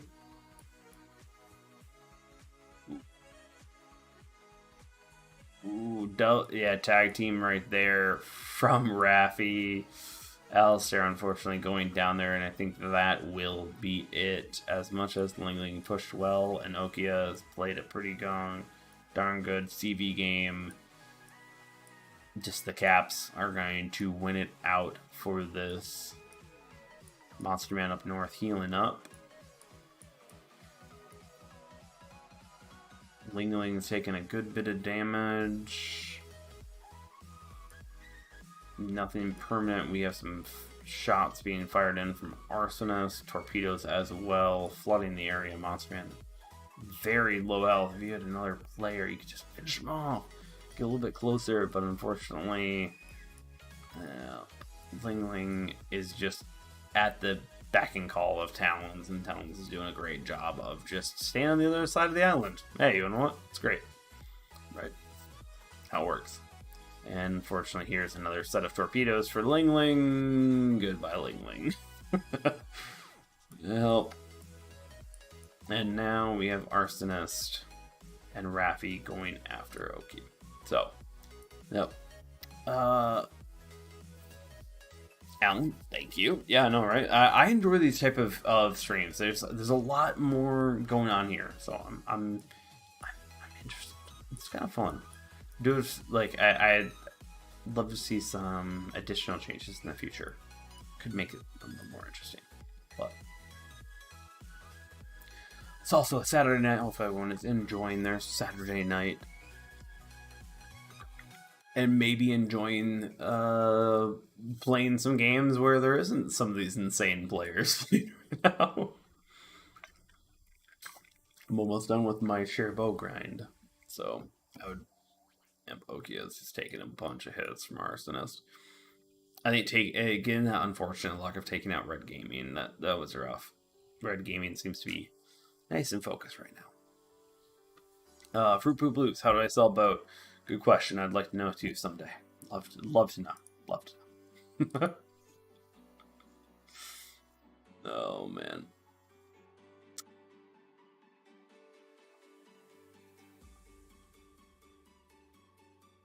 Alan's just showing it for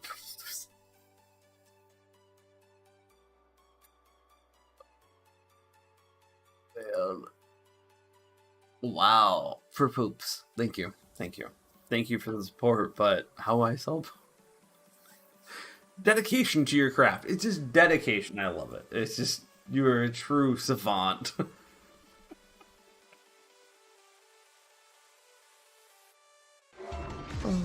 my god. True savant there. Chain Epicenter. 101. How I Let's sell do this. boat. Yep. How do you sell boat? I look forward to learning someday. By the way, Fruit Poops, if you I do have a CV video if you want to talk sometimes. Like that, if you talk Fruit Poops fan club tag. God, you guys are insane. You guys are crazy. You guys are crazy.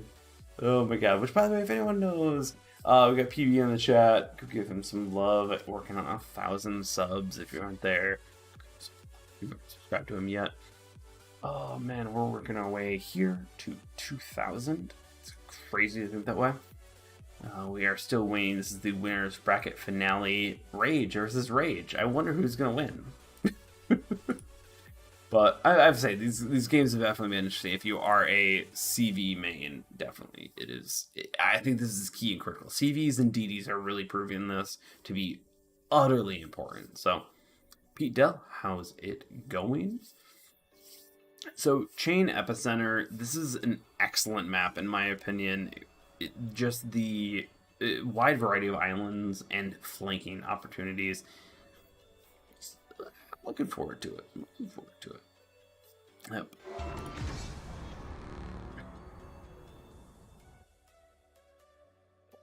God, Tack, thank you very much. Fan club. Thank you very much for the support. Once again, 2-2-1 setup on each side. Thank you for Pete Dell. Yep, I know it's great.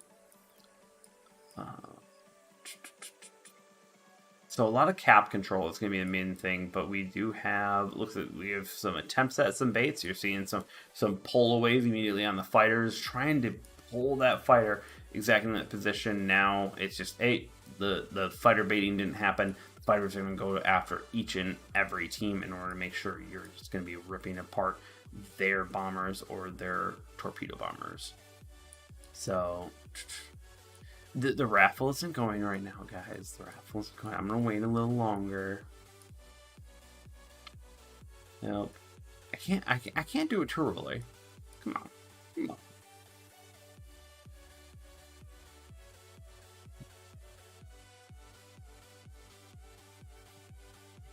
We have some fishing torpedoes.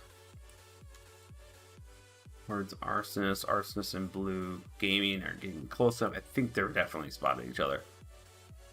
Yep, Blue Gaming's opened up fire on Arsonist. Arsonist taking a nice big shot, taking everything. We have 2 caps to 1.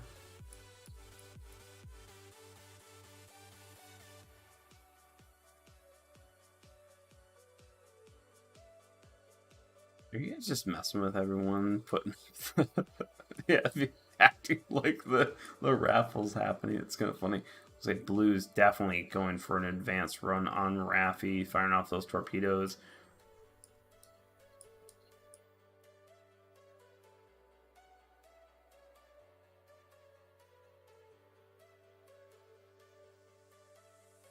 Yeah, Vertical Pop, you guys are hilarious. Caps are going either way. Flipping around 2-1 towards Talon's team. Talon's and Arsonist. Monster taking 2 torpedoes there.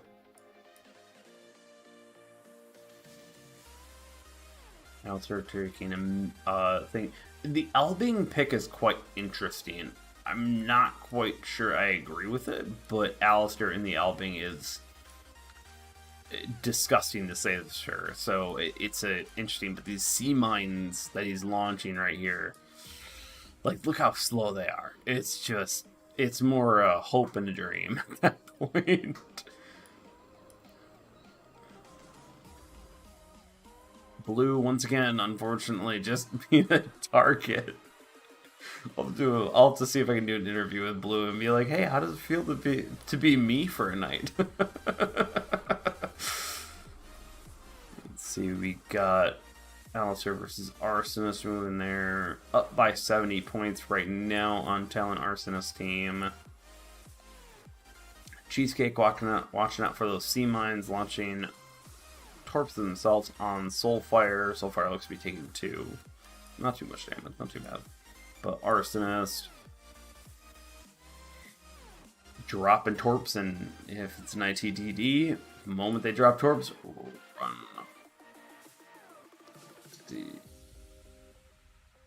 They're just playing that cap game. They even got Talons in there. Rappy's in the second one. So one thing you can do with Epicenter, though, is you can figure out where your team is versus the enemy team, and figure out, okay, if you're losing a cap here, then you know exactly where another person most likely is. So you can use the caps as actually a idea of, okay, this is where somebody is, or versus this is where someone is. That's one of the best things about Epicenter, is that there's a lot of map play that you can do while you're playing the game that doesn't even involve shooting or working towards any of the enemy. It's just sometimes, hey, where is somebody? Where are they? Especially if they're flanking or anything like that. Right here, Blue's doing a great job. Just seeing a big bunch of them, and hey, you know what? You might as well just fire off some torps, and if you hit anyone, awesome, right?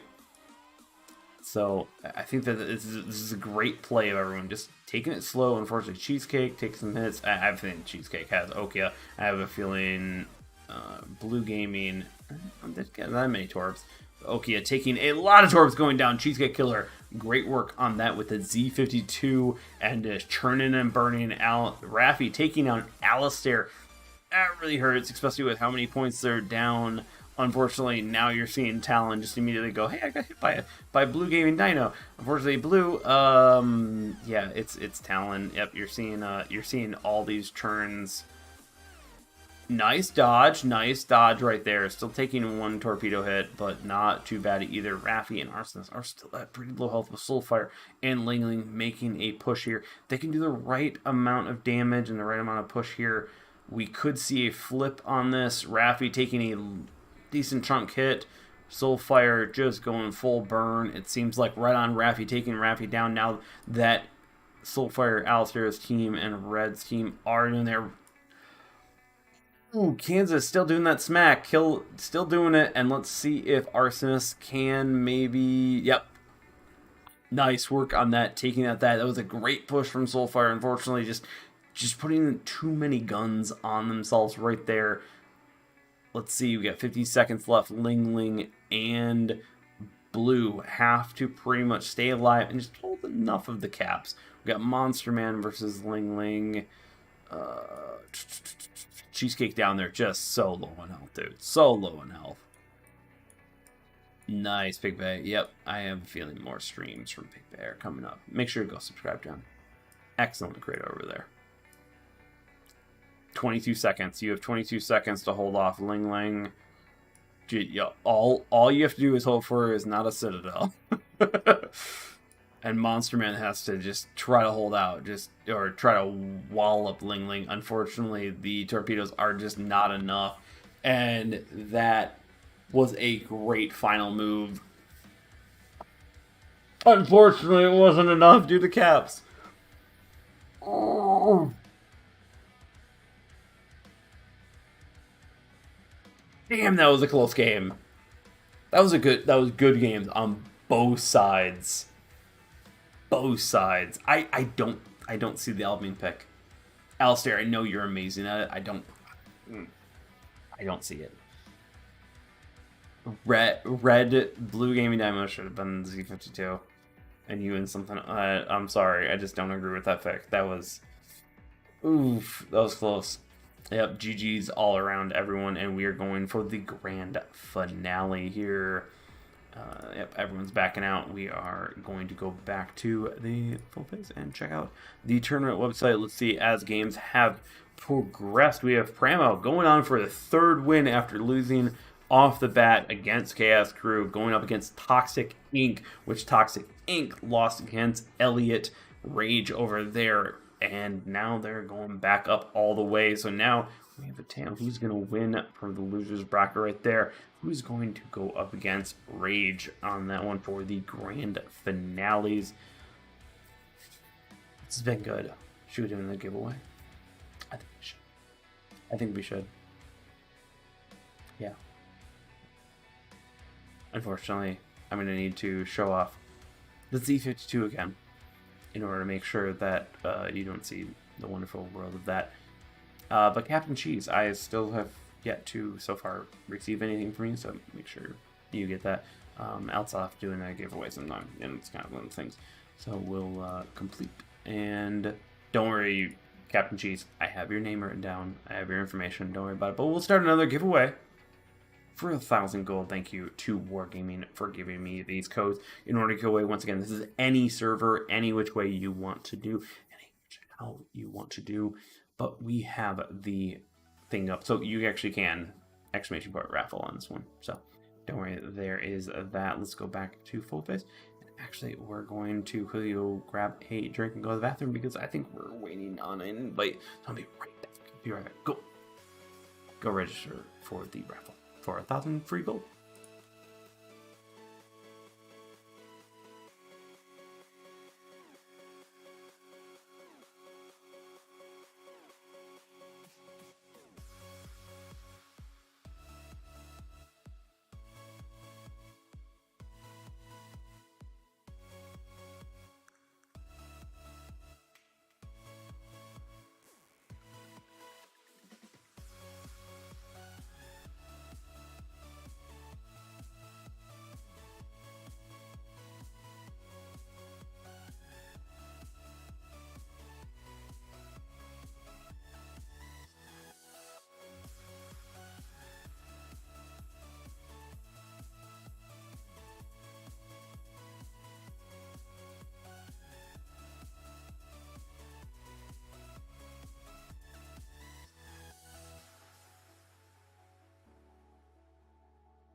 Exclamation point Canada does not work there, Tack.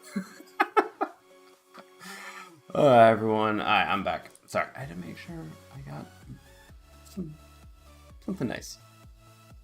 So make sure you are doing exclamation point raffle for the tournament. We are still waiting for our invite for the finale. Seems like Pramo versus Toxic Ink. We'll have to find out who wins on that side for the losers bracket finale.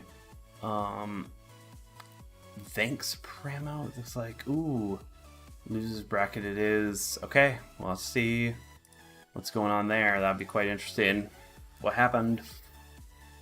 Update, maybe? Maybe an update to the server. Thanks for streaming this slide, Chad. Anytime. Absolutely love just the love and support actually from Pramo. They really have been an excellent supporter and excellent murderer of me on streams. They have been excellent stream stripers. It's just stream. It's perfect. Alan, unfortunately, it seems like Streamlabs is extra spicy today. But yeah, no, it's excellent tonight. This has been an absolute fun time, and once again, thank you to them for just hosting this entire tournament. So Pramo's an absolute amazing. We got Elliot Rage versus Road Rage Pramo, waiting on that. Looks like we might have an invite. Might have 8-year-old waffle. Cheers. Maybe I'll get that tomorrow during breakfast. I'm kidding. I don't know though. I am going for brunch tomorrow. Is wonderful. Actually, I want to know, Alan. I don't know where your link came from on your information. I don't see that, but Streamlabs seems to be extra spicy tonight. Yep. So hopefully everyone's good. Once again, Captain Cheese, please DM me. There's plenty of different ways, and we're still waiting. Unfortunately, let me Quang, this is actually a 30-minute thing. Oh, hey, look, we got an invite from this from Elliot Rage. Let's see. Now that I can view this, let's see. We have 25 minutes left on the timer. So make sure you are all there. We have 13 people in there. And don't forget, you can follow and go on other streaming services like Twitch, Trovo, or Facebook and get additional entries. You know, just help explode this industry. You know, this entire channel. Just gonna say that. Yeah. Oh, let's see. Arsonist, how's it going? Great plays, by the way. Great plays over tonight. Arsonist has been absolutely great to watch you right there. Yeah, Loser's Bracket is still going. We're waiting. It looks like it's actually been done by now. So, yep. So we're doing that, but Arsonist, great plays there. It was also great to see you immediately die to show you just how it feels to be me. I did that on myself. But no, Arsonist, great work there. Your old Steve. Yep. No, it's absolutely wonderful time watching all of you guys tonight, and I'm so glad to see so many people out tonight supporting the Kumite tournament. This is excellent to see. More tournaments for Blitz is something that just keeps the entire game alive, especially this multi-tier experience. You're seeing a lot of different things. I think the CV play is one of the big things. It just adds a whole nother level of play, if I can talk right. And I do enjoy it. As much as I hate CVs sometimes, there's an interesting component to it. It adds a whole nother layer, and I'm looking forward to it. So yeah, 24 minutes on the giveaway. Free gold ASB. Quang. I'm sorry if it's getting late for you. I'm sorry. But when you get focused to hold a tournament, that'd be kind of fun. I know what I really want, and I know this might be mad at people, I want Blitz Royale to be able to be in a training room so we could host a Blitz Royale tournament. I think that would just be fun. Like, it just get 100 or so people, run a few of those, and just watch it from that side. It just, it would just be chaos. Love it. Mecklenburg Purser. Unfortunately, I actually tried twice, didn't. But all right, we got it, everyone. Let's go into it. Haunted Seas. We have an asymmetrical map, so let's go over this and watch this. We have Shenzhen versus Enterprise. We actually haven't seen an Enterprise Roma Kronstadt again. Let's see if that switches up. But we do still have that 2DD strat. I think the 2DD strat is very key and critical in order to win the game here, just because of the map play. And also, Tier 9, Tier 10 DDs are so powerful, as much as Tier 10 battleships are. Tier 9 cruisers, not so much. As much as I love cruisers, there's very few that are critical that thing. But we do have Kronstadt here, which kind of can work as a Stalingrad replacement, but not always the same thing. And we have a little bit of CV swapping here. When we watch, and we're going to see exactly who starts winning the fighter baiting game. Once again, I would love to have a CV kind of talking to my ear. Give me pointers on this. Roma here. We have Holland up north, Kronstadt. So we have Holland and Z52 versus Regolo and Yu Yang. And go along. It's interesting. So Yu Yang, I don't really see. But just those torpedoes, when you hit a battleship, those are strong. But when you don't, especially like when you're running against a Regolo, it's it's gonna be a tough one. We're gonna see. We got immediately, you're seeing the chunking. Yu Yang has great guns. Unfortunately, it does not have good as guns as the Regolo, and the Regolo, of course, drop torts, turn and burn. Churn and burn. 2-1 on caps right here. We have Alistair moving. Just making sure here. Rogue. Kronstadt, I like this play. Okay, so MC, great work showing the Kronstadt how it should be played. Unfortunately, I think the Kronstadt should have been a little bit close to the middle, but you're a sniper. That's exactly what the Kronstadt should be, and That's a rough loss right early in the great shooting there. The Holland. Let's see if Yu Yang can make up for that. Unfortunately, that was a rough hit. And Yu Yang rage ripping apart. Yep.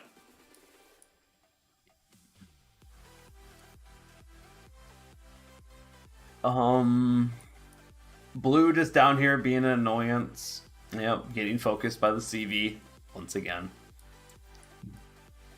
Damn. Enterprise, how powerful it can be with those bombers. Taking a few torpedoes from Blue. So Blue's definitely not ending the game on here. Alistair against the Kronstadt. I'm sorry. This is... Okay, if I was in Alistair's position, this is the easiest just wallop in existence. But now you have a rushing Alistair going against a Kronstadt with a Atlantico Roma backup. This is not where you want to be in. Oh man, the Kronstadt can't fight a DD. Okay, Alistair, you really have to mess with me. Are you using that leg mod? Because if you are, you're about loaded again. Yes, you are using.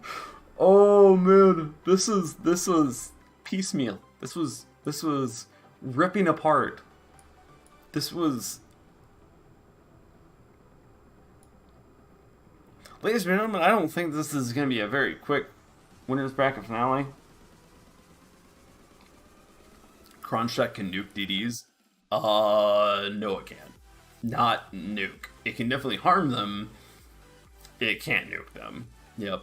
Alistair just using those front two turrets. Almost like a Marseille tactic at that point. Just poke a little bit of your ship out. Oh, man. Oh. Rage.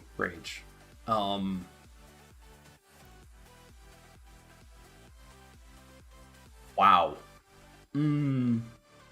Hey, OGs, how's it going? I do see OGs, I do. Yeah, sorry, there's a large delay here because I'm watching a tournament here. But, yeah. Oh, man. The Holland takes a lot of damage. That's the main thing in this, is that they took out a tier 10 DD and just out. That was rough to watch. 18 minutes left on the raffle. Everyone, make sure that you sign up and do this. Let's see. I think we got a few swaps here. Oh, yeah. First up, Jason, do you know how to contact me? Come on, mate. Come on, mate. Yeah, sorry. I'm watching a stream. We got them swaps around. I totally understand the swaps.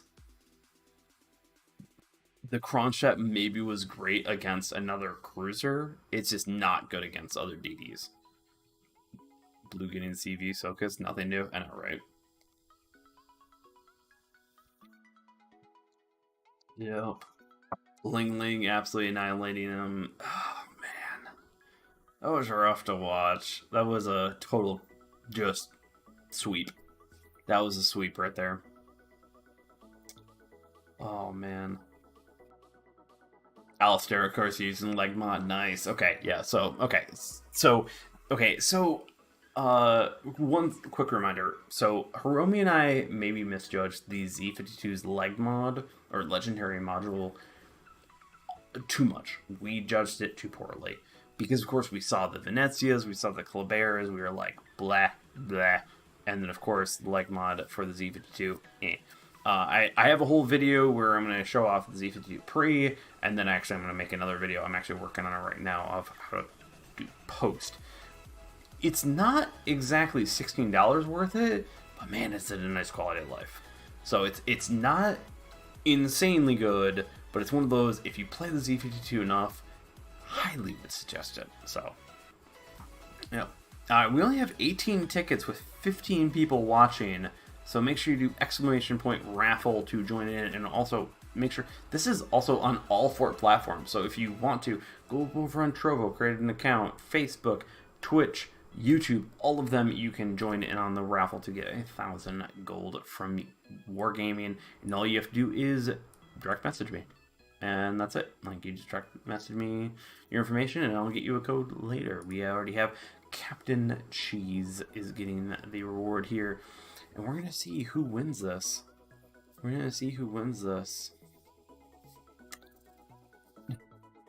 Cheesecake Killer, what is going on here? This is maybe not okay for YouTube, guys. Come on, man. Do I need to put a spot remover in that location for chat? More rage on rage violence as we had. Always rage on rage violence. Yeah.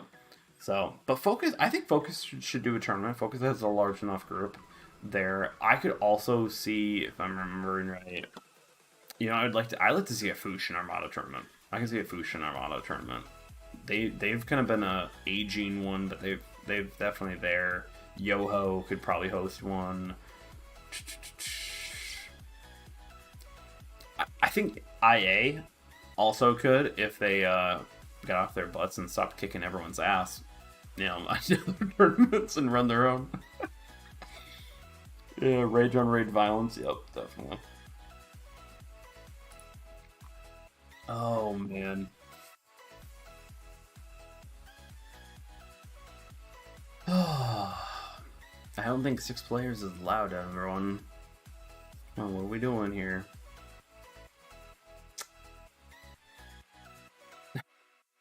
We got some shit talking here. Oh, this is gonna be good. Let's see. We are at 14 minutes left. Make sure to sign up for the 1,000 gold that is being given away right now from Wargaming. A special thank you to them for running it out there. Yep. Exclamation point raffle is what you need to put into the chat. So. Oh, man.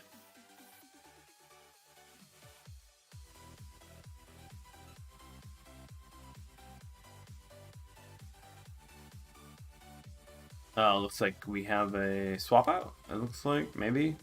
I don't know, or someone might have unfortunately lost. So, oh man, Pramo came back. Oh man, I actually have to chronicleize this while we're waiting for this game to start. This is so Pramo, people who run this tournament, Pramo right there, runners bracket round 1, losers bracket round 1.1. 2-1, 3-1, 4-1, losers bracket final, lost. So close. Oh, that's and of course Road Rage loses, wins against that back in there. That's tough. That's tough. But either way, I want to make sure that everyone gives a special shout out to Pramo for running this tournament and running the Kumite tournament in general. It's just amazing for this community to grow in our tournament scene, especially with the odd and end things. Rules Wave is great at kind of being that rock for the entire community. Kumite and so many other tournaments that are coming up right now actually are just great to kind of flex in different ways, and I think that's perfect for the community to grow in our tournament atmosphere. And if you are looking to join that tournament atmosphere in World of Warships Blitz, you can either via my server contacting a few people that I can definitely route you to in order to try to, per se, get into those tournament teams and really learn how those tournament teams work out and play. It's fantastic to do. Also, you get a lot of friends during it, so make sure you do that and join up on major fleets, like per se Rage, which we're watching Rage versus Rage again. But you have Focus, you have Yoho, Pramo, of course, running the tournament. So many other teams, FND, Fushin Armada, everything. Just definitely make sure you're doing that and joining up on a fleet definitely helps. Hakaspell, thank you for the subscription. Hopefully I said that right. I want to say Hakapel. Actually, Hakapel, yeah. Hakapel. No, there's no mess there. There's no mess, but thank you for the sub. And cheers, everyone. We're working on the winners bracket finale for the Kumite tournament. Let's do this Rage on Rage violence. Let's go. Road versus Elliot Rage. Oh man, that's so gonna get this video demonetized. Oh boy. Storm Eel, instant Zao. Yeah, alright. Anyone else enjoying the Zao while they still can? Because I would definitely enjoy the Zao while you still can. Z52 Alistair, that makes sense. Definitely, we want to make sure you're doing that blue gaming back in the Italian DDs as much as probably doesn't want to be. Arsonist in the Rotolo Golo with Cheesecake in the Z52. Okay, good. Cheesecake is moving. Good. I was like, for a second there, I was like, oh no, could they be down one? We have Raffi in the Atlantico with Monster Man in the Black Kansas. Ling and Blue Gaming in right there. So, one thing that's, if you are a newer DD player, sometimes sitting in front of your battleship screen for them, for torps, this is a great way to make it work for your team. I would highly suggest it. Unfortunately, it looks like Blue popped that fuel smoke just a little too late and got the Hunter Seeker missiles. That is unfortunately the dive bombers on him. So 2 Dino Nuggies. I know, right? Yeah, thanks Pramo. Thanks Pramo for setting all this up. Sending off some torpedoes as unfortunately. Oh no, are they gonna pincer him? Don't pincer. Oh, Talons. Talons. That's cruel and unusual. I thought you were gonna pincer him, but no, you didn't. For a second there, I was like, dude, Cheesecake, unfortunately. Oh, Alistair still is pretty low. Soulfire is taking the advanced position in the Atlantico, but the advanced position in Atlantico is pretty strong. Ling moving up in there, making a good push. We have Blue Gaming backing him up with Arsonist backing out of that with Raffi showing a full broadside. Cheesecake gotta be watching out for another set from Okia. No, Okia's focusing Raffi. Yeah, so all you have to do is at the Atlantico is just constantly set it on fire or set it on floods and it's dead. Dino Nuggies OP. Yep. Setting another set off at Raffi. Yep, just flood out Atlanticos and they lose. Yep, they don't have the health to handle it. Soulfire is moving up and pushing out. Kumite. Abyss.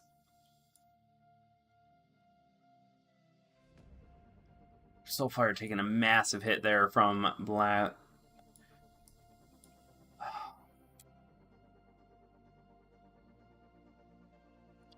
Might have got a little too cocky here because Alistair's at pretty low health. Ling's at low health. Okia's right there. Arsonist, Raffi. Healths are pretty low on that one. If Alistair can delete Cheesecake, unfortunately, a lot of shell out from Monster Man on Alistair. Still, every little bit hurts. Every little bit hurts. We have a little bit of pullback. Once again, backing your torpedo bombers, pulling them back, making sure they only come out at the right time. And there you go, right there. So they're stacking their bombers, or they're stacking their bombers. They're technically bombers. Yep. So they're forcing them. And Z52 does not have the health to hold up or the A to really hold up. Unfortunately, I don't think that really helped out or did any kills on that. Alistair is getting hunted right now by 3 different people.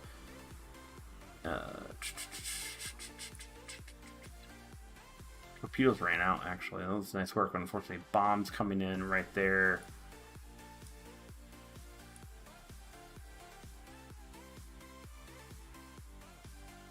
Alistair is getting pushed down by Monster Man. Up here, we have Arsonist just keeping Blue and Ling busy. So all you have to do, Monster Man taking out Alistair with those shots. 12, doesn't matter what the Black Kansas fires. 12 massive guns of AP still hurts. Still hurts. Turning north, all of them can churn and burn while we have Raffi staying alive as much as possible, unfortunately. Never mind, I spoke too soon. Blue Gaming is moving in on Arsonist.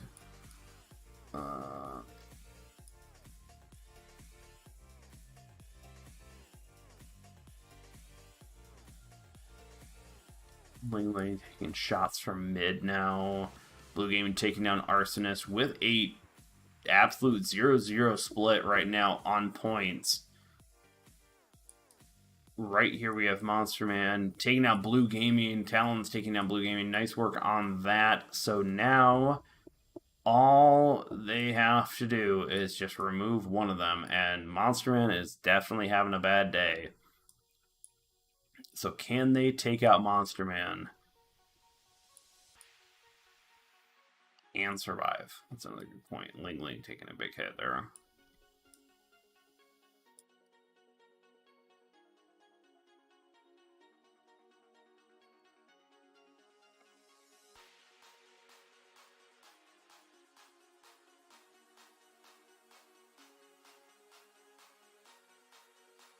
The salvo gonna be it? Nope, not it. But the torpedoes. See, shot, not.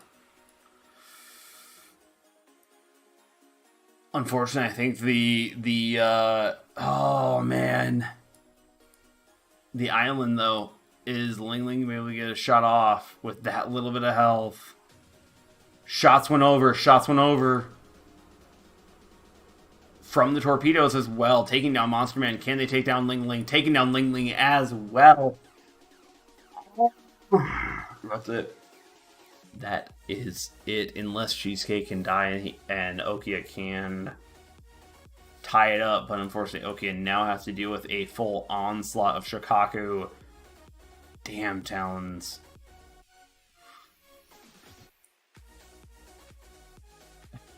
Focus. Yeah, that's pretty good. That's pretty good. And that is it, everyone. Damn, that was close.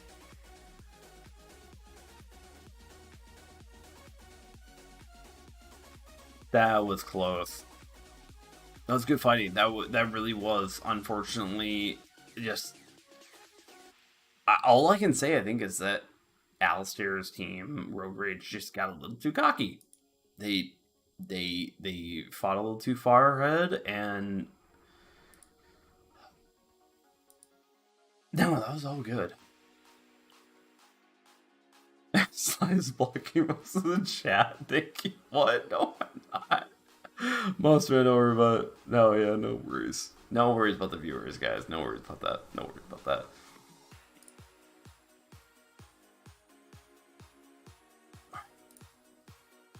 Let's quickly do it on one of the games. Let's see. We have 4 minutes left, everyone. Make sure that you have signed up. We have 26 people. Who's going to win? We have Captain Cheese. Captain Cheese has won. And we'll see who wins the next 1,000 gold. Once again, offered by Wargaming. Thank you so much to Wargaming, Valk, and Bella for making all this happen for this tournament. So we have 4 more minutes. We're going to see. I'm going to have that. I'm going to try to make sure I have this up in the corner right there so I can watch the game while we're waiting. 1 second. I got people message me. Okay. So let's do this. Okay, so we have Okia switching out for the Indomitable. Okay, so the Indomitable is like brain dead thinking on CVs. So seeing it's great at damage, but it's kind of like when I can do 80k in it, it kind of says something about it. Okay, it's gonna say something about it. Alright, let's see what we got here. Pop up. We know the players. We know the game. So this is actually a great tactic. This is something that actually Blue or Red Gaming Dino, which if you don't know Red Gaming Dino, make sure to go over, sub over on YouTube. Great meme creator over there. Doing a great job here. IT DDs and French DDs have a great way of just going flanking, and they are excellent at it. You don't want to flank on a Vermont, but unfortunately, oh no, they're checking for it. They're checking for it. This is not where you want to flank. Unfortunately, it's just not the way it works. Ooh, Talents is a trash CV. He should be tier 4. We got some shit talking in chat right now. Oh man, Alistair smells like cabbage too, I guess. Yeah, I had some cabbage today. It was delicious. I should have cooked it a little, like an hour longer. Talons, Raffi, Arsonist, Cheesecake. Ooh, Cheesecake taking a lot of hits from that one. A lot of people are just not used to the Z52's torpedoes with the leg mod, and I'm enjoying it while it lasts. Yep. Everyone will have to wait for the end of this game to roll this. Yep, we have 61 people watching, everyone. Hopefully everyone has got in. We only actually have 29 people that entered the raffle. Shame. See, we have Cheesecake Killer running away right there. We still have Blue dedicated to the craft of flanking. Nice work on that. Hey, you know what? Might as well. Arsonist absolutely just flooding the area. Sometimes it's just, hey, send them out. If they hit, they hit. If they don't, use your guns.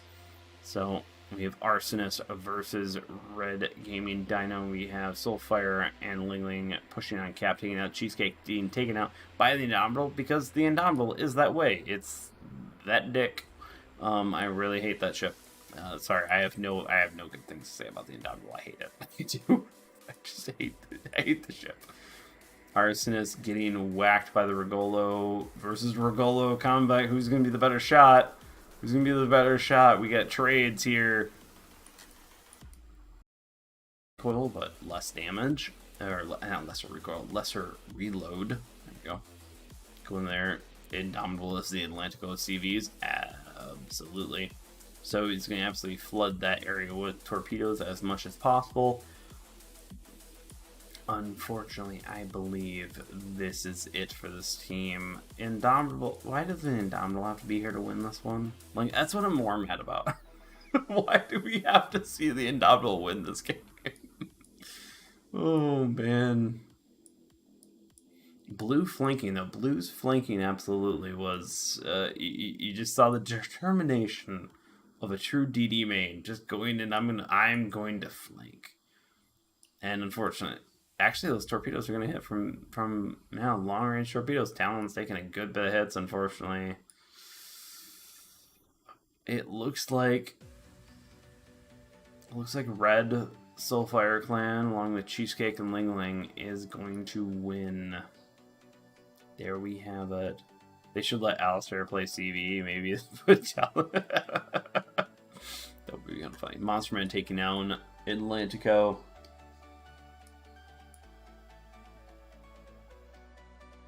The Caps. Now you have Alistair close range. As far as the Atlantico, still do a good bit of damage there. Monster Man, both of them doing a crossfire there. Let's see. Maybe Alistair. Maybe they accidentally screwed up. Let's see. Can Ling Ling salvage it? D did. Why did I even question it? Why did I even question it?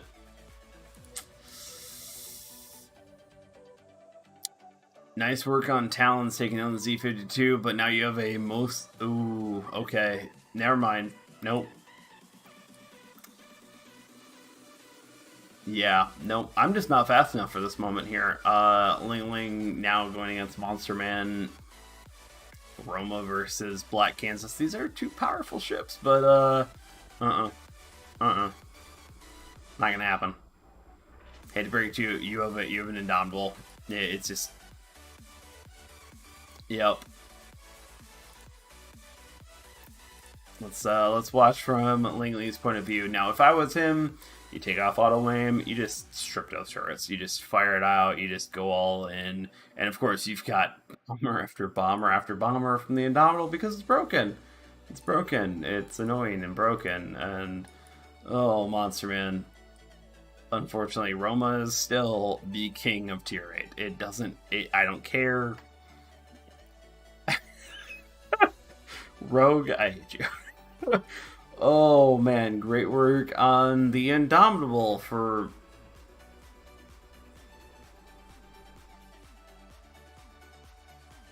I don't know how I feel on that one. I don't. But a good game, everyone.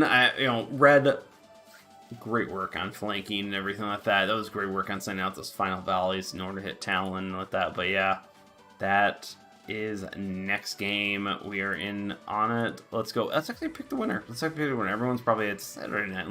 Let's do it. Let's pick the winner. And the winner is Shinoe.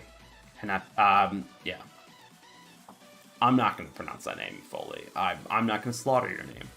But yeah, make sure you message me for the tournament, for the giveaway. DM me in order to get the 1,000 gold for you. Make sure you message me your server so I can make sure to get the correct code for you. Thank you, everyone, for joining me on the Kumite. Okay, sorry. 1 second. I want to make sure that I get this correct, because someone messaged me saying that I was saying it wrong. Kumite. Even though everyone's telling me it was Kumite. And then Kumite. So it's the Kumite tournament. Either way, thank you to Pramo for this amazing tournament. We're probably going on our last game, and we'll go for it. And congrats to Captain Cheese and Hinate. I think I pronounced that. And we got this. So we got this good for 2 goods. I'm hoping that everyone is going good. Hopefully you get your Mecklenburg for your gold to get. I'm hoping for it. It's a great ship. It is. It's all Ares. Might as well pop it once or twice. Might as well. It's like 200 gold. So, yep. Hopefully okay, Okia switching out the Enterprise. I see. Going from the Indomitable to the Enterprise.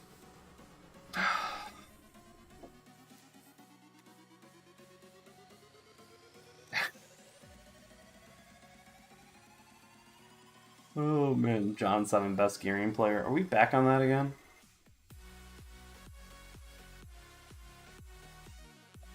That is true. Space Cam Aroma. But everyone, thank you for joining me tonight. If you are just joining in for the giveaways, let's watch another game of the Kumite tournament. Let's pop this up. We have Cheesecake Killer in that. We have Arsonist just flooring it in the Regolo towards B right here. This is going to be a little bit of capped gameplay, but, B, BD, AC are definitely going to be grabbed immediately from this side. That side.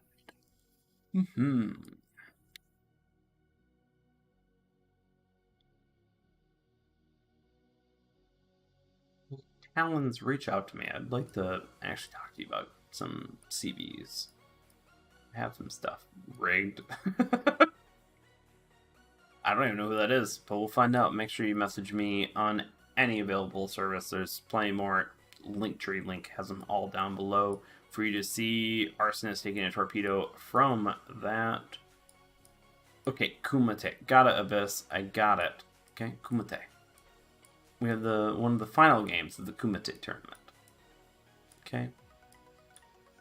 I'm going to work on a new one after this.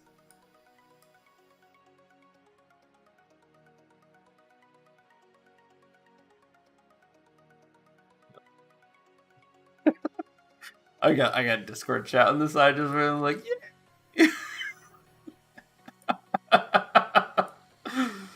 Oh man, wish you guys see everything I can see. Enterprise is definitely. Let's see. How can we think about this? Ling Ling just being a brunt force object right there.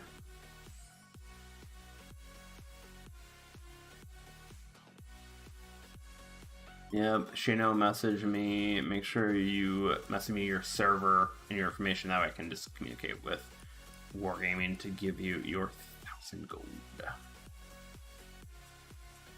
Monster Man, unfortunately, without any support, the Kansas is a tough ship to push in because you just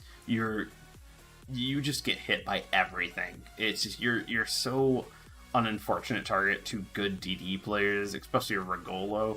Where the Regolo, yes, it has pretty good guns, but its torpedoes are really pretty good. So, Arsonist has been taking a lot of damage, and unfortunately taken out by the Atlantico with Soulfire. Great shooting from there. Unfortunately, Alistair seems to be taking a torpedo for that. And Soulfire taking a dodge there, but getting some smoke. We got 3-1 on cap with one getting flipped. Not one getting flipped.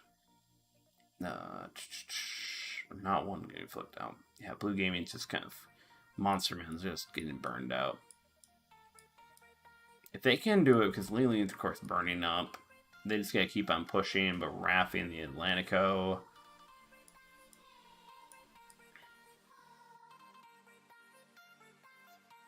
Up here, let's watch this. So we have some.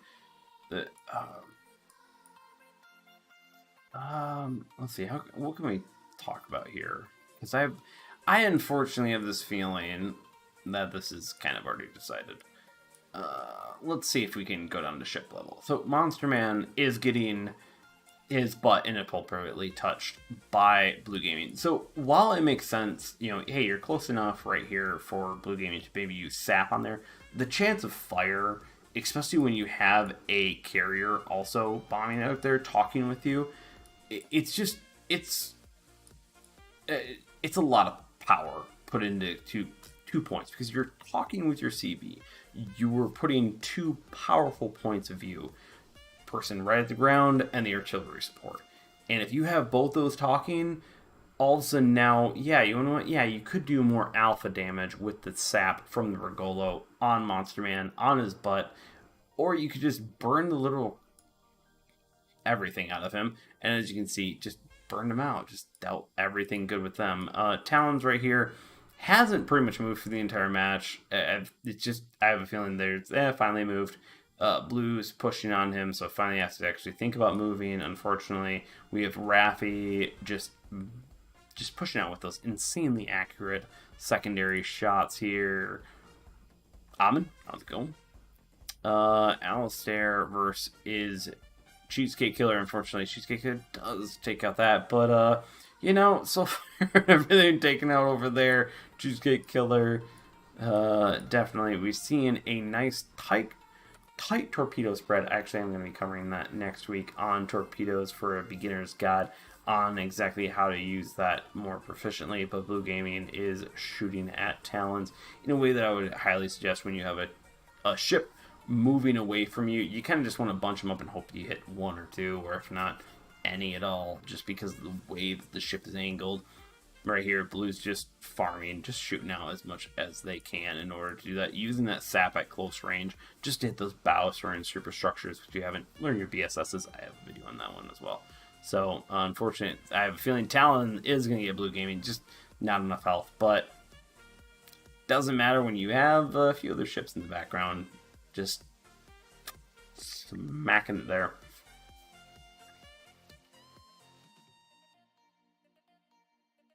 Perfect.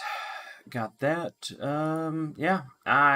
Are we done? Or are we one more game? Two more game? I don't know what we're doing here. Nah, one more swap. One more swap.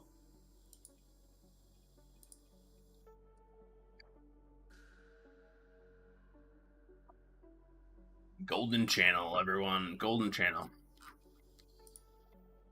We're just going. These have been tight games. It's a lot of CV play. I feel like it's whoever really hurts the tier 10 DD more. Snacking, what's that?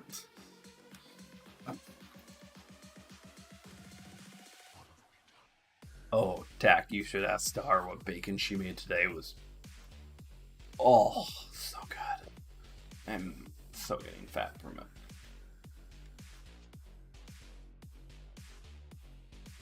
Fried chicken or frog legs? Florida man? Please seek help. Please. Please seek help. Oh my god.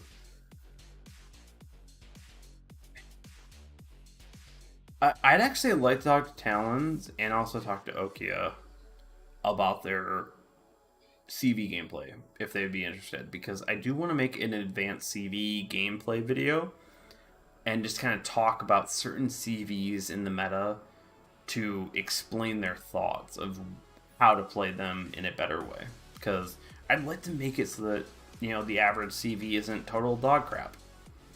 I know it's a lot to ask for, but I can hope and dream, right? Hope and dream.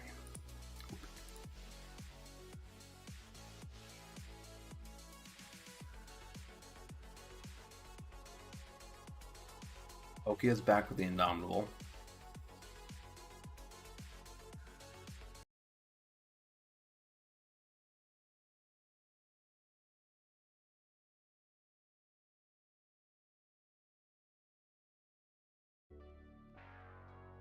Rage on rage violence, everyone. We're watching it.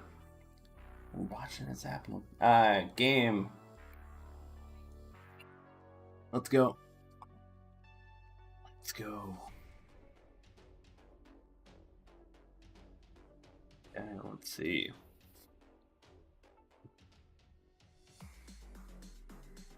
Center cap. Okay, we got Alistair pulling forward. We got that. Pretty much no changes. Holland to the cheesecake. Wait.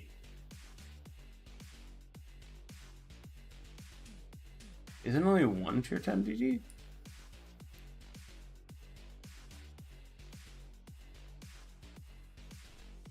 You know, I'm not the record master, so we'll see.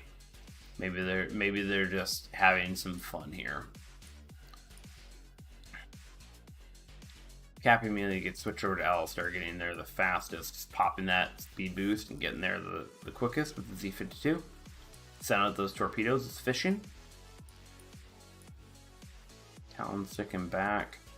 We do have Okia moving just slightly forward. You know, and being a little aggressive carrier with the Indomitable. Make sure you get those those bombers back up there.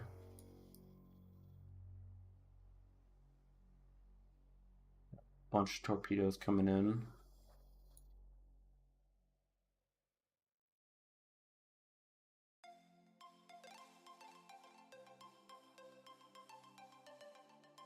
So you have blue gaming right here.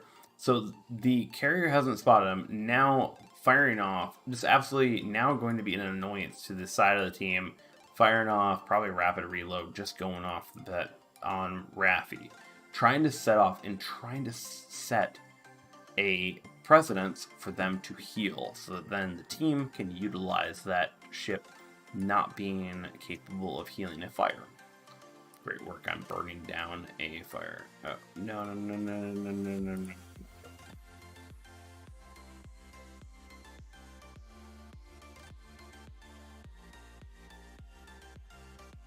Hopefully it's still good.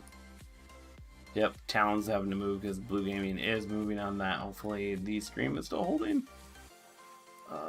Raffi taking a good hit from all those torpedoes. Nice hit on that one. Blue is having to contest with now everyone firing him and a CV focusing him pretty much all night. Cheesecake Killer getting a multiple hits from different sectors. Alistair probably hitting the island there.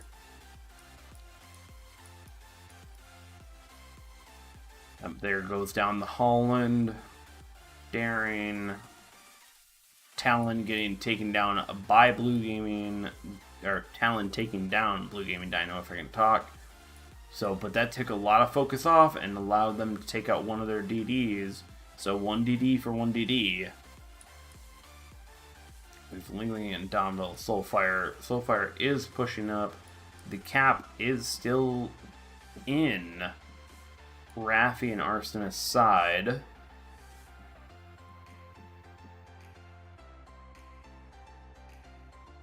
Monster Man taking a good bit of damage. It's just easy to hit the Kansas, and now you have all the bombs coming in from the Indomitable, so it's rough. It's rough. Alistair sitting right there in the cap. Monster Man taking a good bit of damage. Looking like a bad shot, unfortunately, from Ling Ling.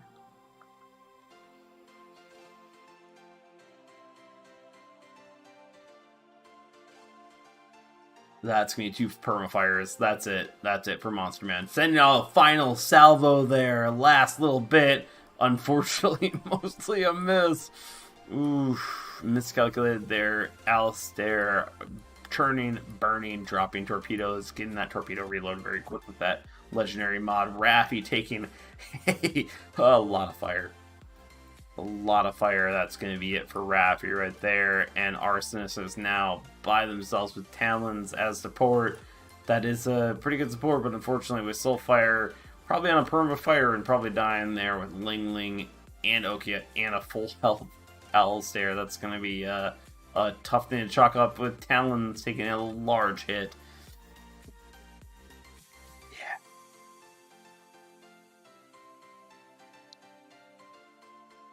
Well, yep, Talons, Ling Ling going down, expecting some revenge from a few games ago, but now Alistair is just hunting down the Daring, and Darings can be quite hard to hit. They are very maneuverable, especially with Arsonist at that. But you do have Alistair just hunting down. Z52 is a great tier 10 DD hunter. Highly would suggest you use some HE rounds coming in from long range. Alistair taken out. And I believe that is it, everyone. Hopefully the stream is still live. I don't even know anymore. Yep, it is. Good. Perfect. Okay. Like, I'm going to watch the game. I'll upload it later. That is good. Oh my gosh. Are we out of this? No, I think we're done. I think we're done. GG boys. GG boys. Yep. And that is it, everyone. That is it. Let's go over to the tournament website. Elliot Rage has won the tournament.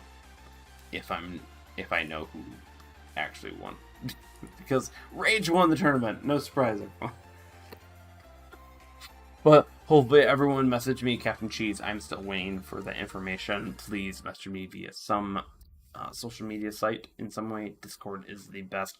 But of course, if you want to message me via Twitch, YouTube, or any other ones, just make sure you let me know of your information specifically so I can get back to you. In order to give you that information, I do have Hinetus, so I will get that 1,000 gold to them as soon as possible.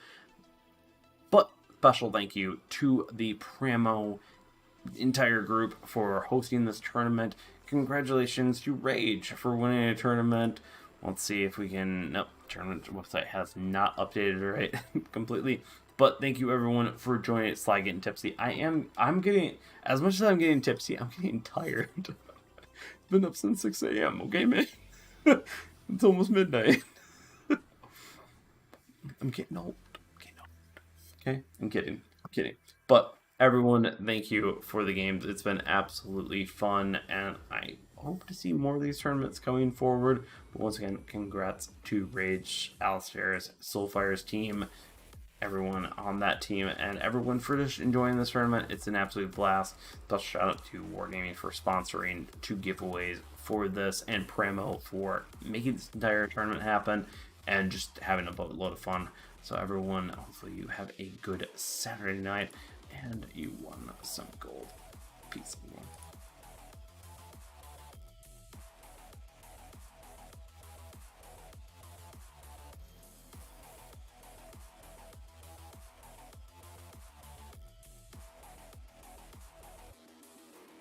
Okay, I'm gonna address this Florida man. We don't need another... We need maybe a crocodile skin? Oh wait, I have one.